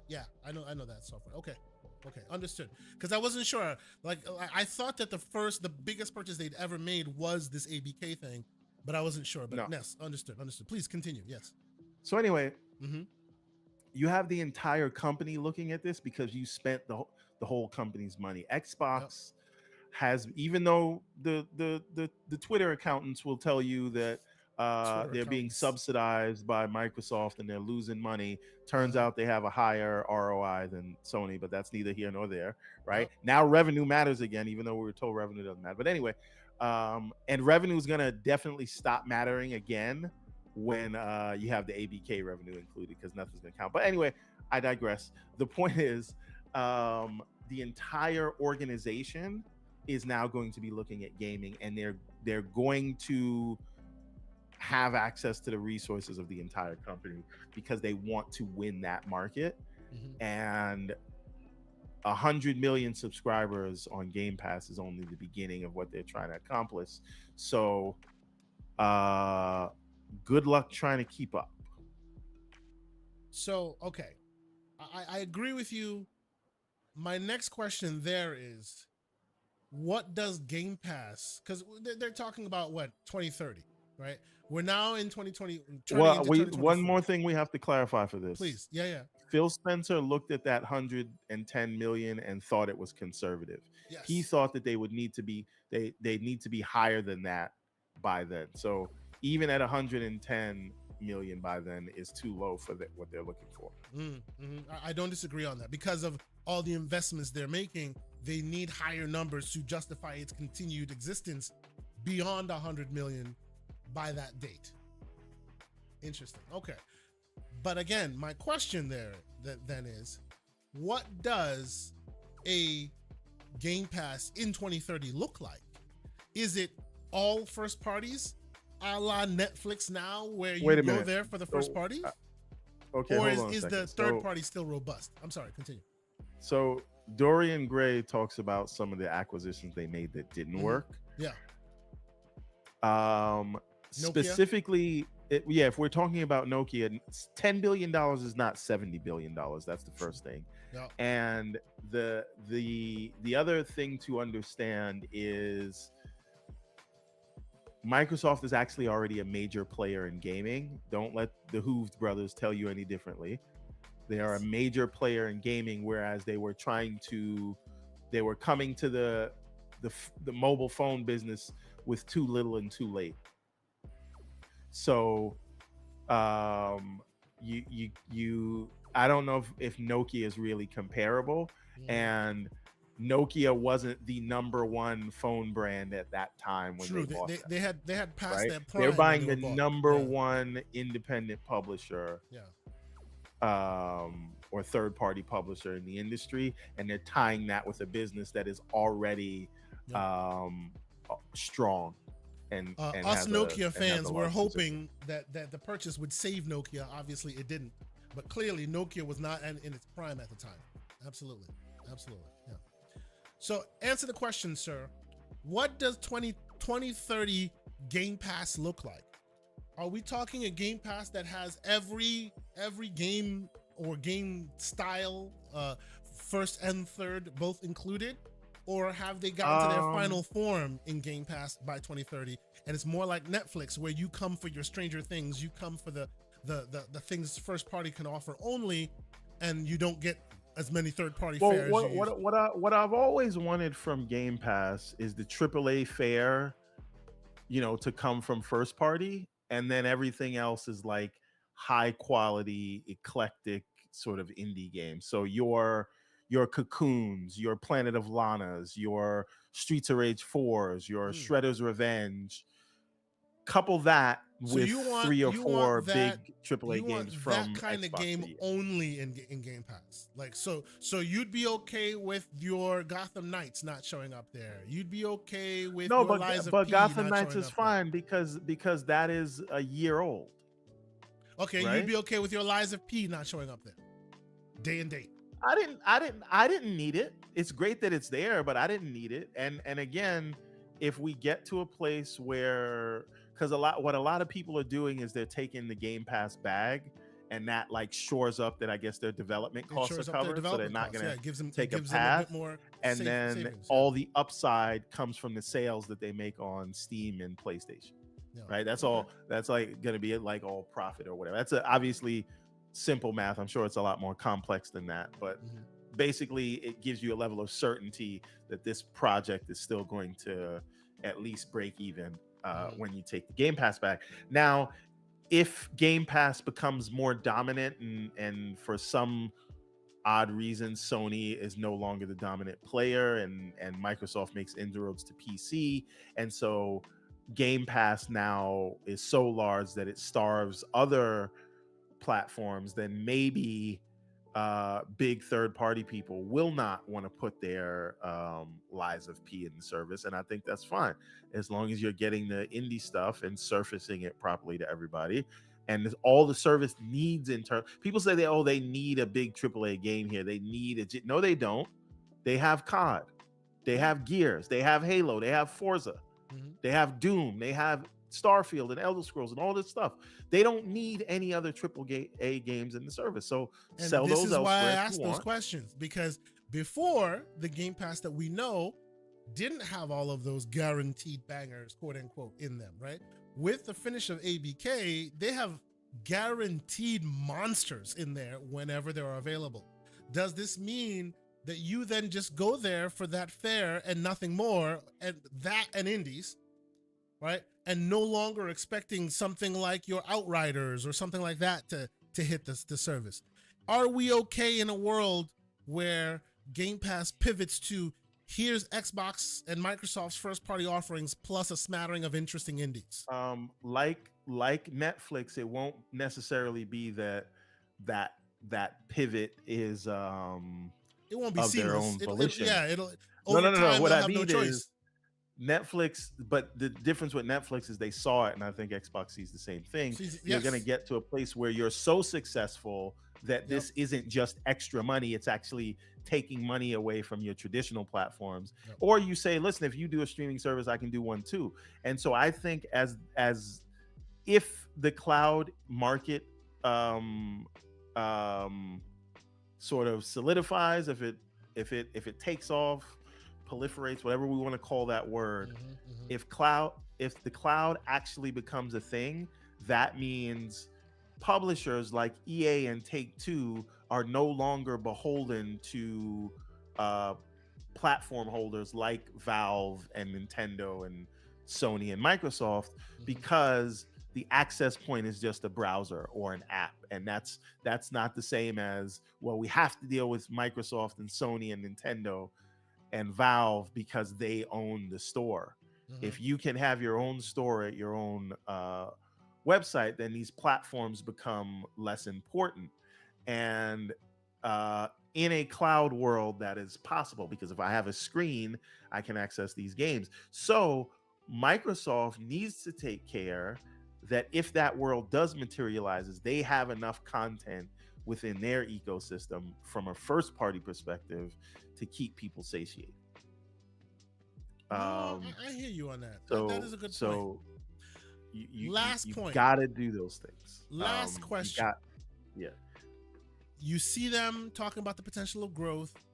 You see, the purchases coming down the pipe. ABK is all but done. Do you see them do what PlayStation's doing now? I'll even argue they're doing more than what PlayStation does now, which is, believe it or not, today, if you go to Game Pass, guess what you see? A Crunchyroll offer. But you don't see that on the PlayStation service. Today, you get a Crunchyroll offer. So my question is, do you see them go beyond gaming? Because they have been dipping their toe and giving you subscription services here and there. Do you see them go, hey, hold on. Do you see them go, hey, by the way, here's your monthly Game Pass perk. And what is it? It's maybe a 2 weeks of Ubisoft Play Plus or EA Play Plus or whatever. Do they give you additional stuff beyond just this? Do they need to? What thoughts? I mean, they're doing it now with EA. They're doing it now with Riot. Maybe they can bring in Ubisoft, since they're very close right now. Maybe that's a thing that can happen. And then, but I think that those things come with price raises. But maybe there's new tiers. So maybe there's a new tier that will also include the Ubisoft games. I don't know, and maybe that price goes up and they pass that cost on to Ubi. And again, I think that's very possible, just because they're going to be very close partners. And Dorian Gray says, how long till Microsoft buys Netflix? Yeah, I think they need a whole set of regulators in place before something like that could happen. And even then, that would be wild. But I do want to say this, like, just gaming wise. Yeah. So we talk about what's this year and what's next year, and that's just XGS and Bethesda.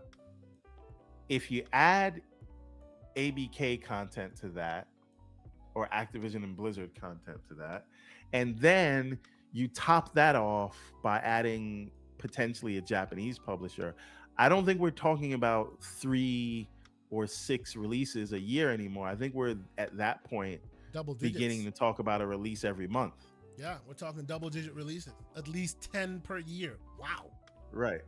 Amazing. So that in and of itself is enough to, especially if you have the likes of Bethesda, and I say Bethesda, I mean all of their studios, so ZeniMax, and you have the likes of Blizzard, and you have the likes of Activision, and on top of XGS, if you add a Sega or a Square to that, like, it's a wrap. Yeah.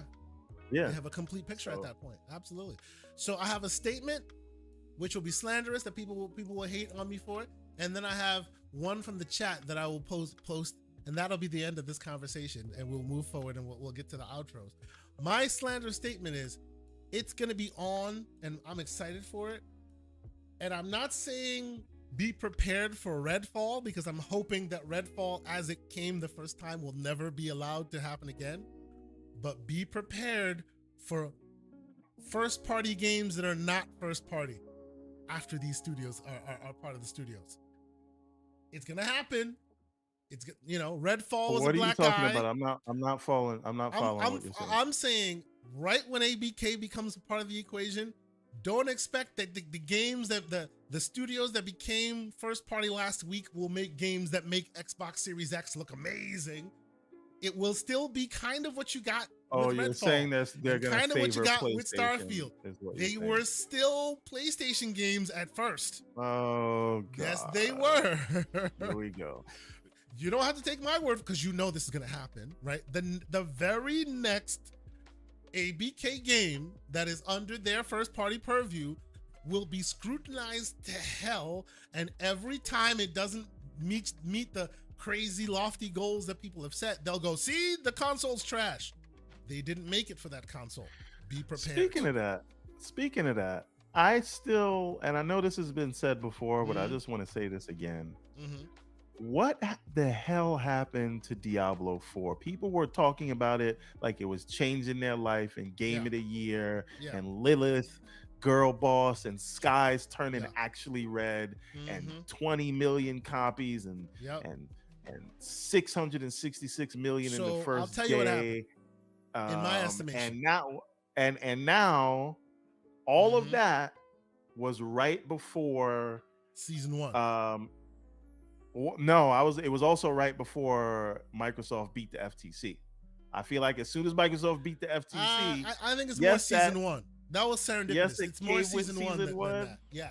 Season 1's what changed people's minds, and that's the problem, right? Console people and campaign lovers all jumped in day one on Diablo 4, right? And the console, the campaign lovers got the fill of the campaign, loved it, moved on, right?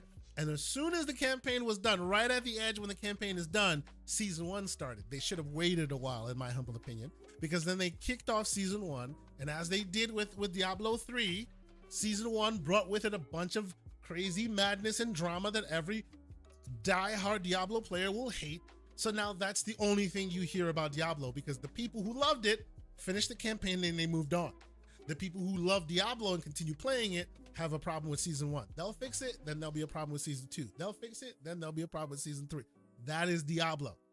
Campaign lovers loved it, moved on, right? It's not everybody that's hating on it. It's the people who play the campaign. That's why you heard it like monster, hearing it everywhere. It's great. But then they moved on after they got their fill of the campaign. They beat it or whatever. The people that you keep hearing talking about it are people who still love Diablo. And unfortunately, yeah, with Diablo, it's like Halo. One step here, everybody complains. Go another step there, everybody complains. That's what's going on with Diablo.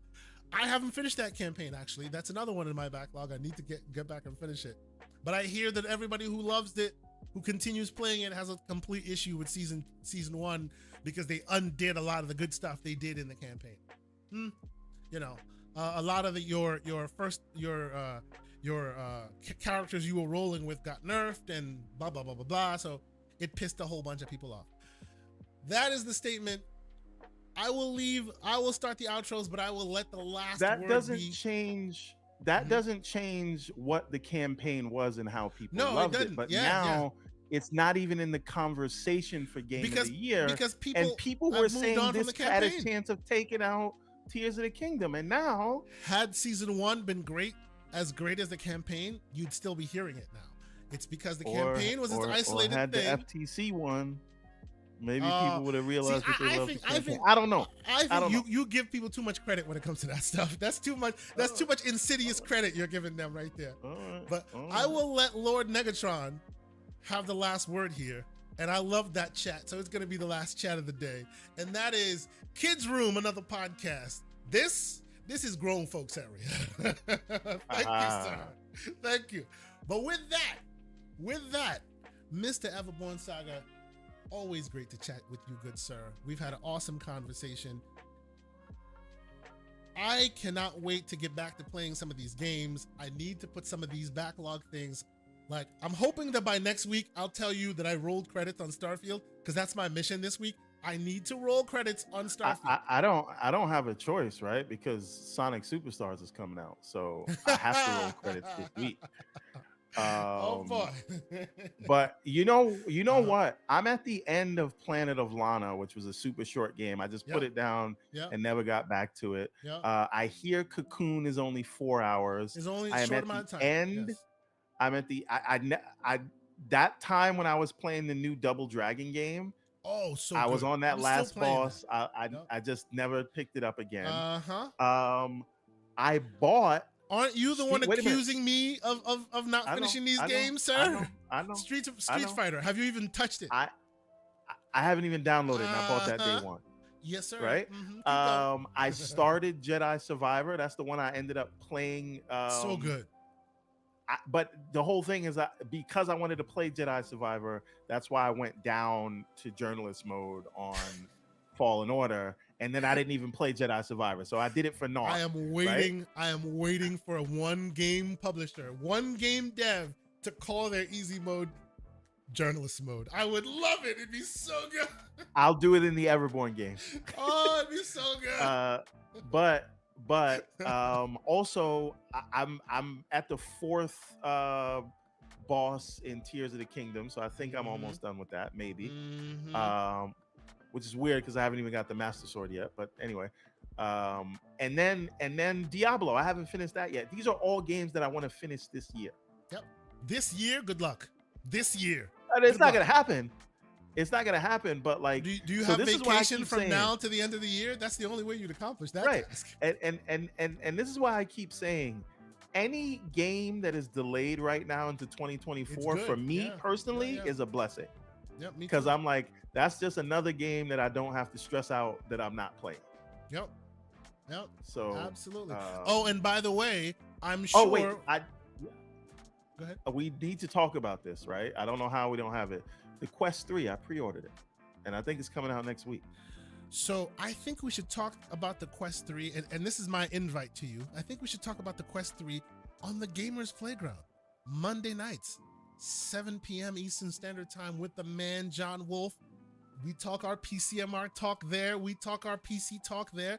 And I'm inviting you to come and get, because he got the pre-order before me. He was there day one. Mr. PC, Mr. VR is a niche. You got the pre-order before me, and I need you to come and explain yourself. Okay, sir. Listen, just because I got the headset doesn't mean I'm not going to use it for 10 minutes and then put it down. And also, what you're saying is you're just an idiot. Is that what you're saying? You're saying Everborn idiot. What do you want me to say? What they gotta grab? No, but you know what? Let's talk about it next week after we both have it. Okay. Because although I don't know how that's gonna work, because we're gonna be talking about ABK closing. It's gonna be an interesting show next week. The Quest 3 review. Boy. And or if Quest 3 first impressions. Maybe we should do that show in VR. And I have my old Quest 2 right here, waiting for.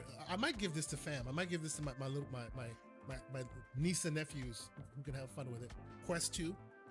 Can't wait for the replacement. But ladies and gentlemen, Everborn Saga, sir. I know we're getting close. In addition to all the crazy games and all the news that are about to drop, there's also the Everborn Saga that's also about to drop some interesting things. When and where? We are almost done with Ariel's Adventure Chapter 2. Should I tell him now? I don't know. Anyway, we got something big planned for the launch. I think it's probably gonna. I want to see if we could do it in time for Christmas, but we probably won't because it's October already. So it's probably gonna launch in January.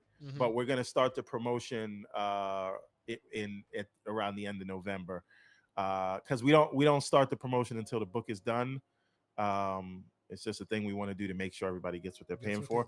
So that's coming very soon, and I think you guys are going to be very excited.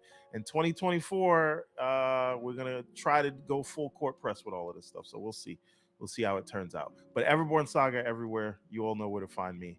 The thing I was going to say, I got a tattoo in honor of this book coming out, but I'll reveal that tattoo. The tattoo is of one of the pages in the book. He's going full Peter Moore. There we go. That's it. Don't reveal it yet. Save it for the proper reveal. I'm saving it. We'll save it for the Kickstarter video. Indeed. And of course, Lord Negatron with the great ideas. He says, "Get your koofies ready for next week, bro." Imagine having a kufi, like maybe colored, tinfoil colored, and GCP on it, nobody would have that on the streets, bro. we need to get that sourced. I want a tinfoil kufi, ladies and gentlemen. That's what I want. So we can wear that when we need it. Anyway, next week will be super, super interesting. We'll see if we can get some interesting guests on the show, right? We wanted to have some friends on. Sometimes they jump in, sometimes they can't. We see y'all out there. Next week should be a fascinating show. We have so much to discuss, both games and tech and all the crazy news. But until then, I say it's been great. We've had a great conversation. I will be on the Gamers Council tomorrow night, 7 p.m. on the Web Dave channel. You guys know the show. You guys have probably checked it out before.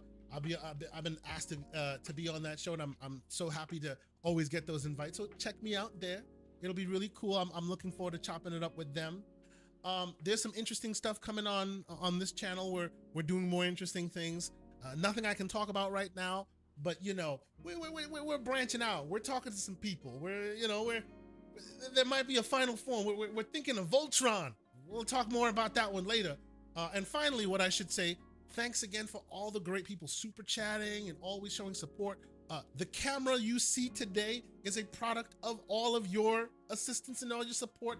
Got a new camera, was able to use all the help of my the style, got the same camera I got. Don't Just worry, like- it's okay. I did Just the like same you thing for bit my my mic. style for my headphones and the mic. You gotta bite the That's style, fine. bro. That's We gotta fine. That's do fine. it. It is what it is. You know what I'm saying?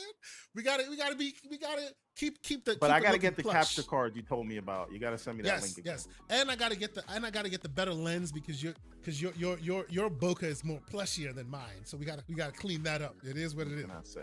Pause. But until next week, we say have a great time gaming. Try to find us on them streets. We're gaming with y'all. Enjoy your games, and we'll talk to y'all next week. Peace. Nice to be in orbit.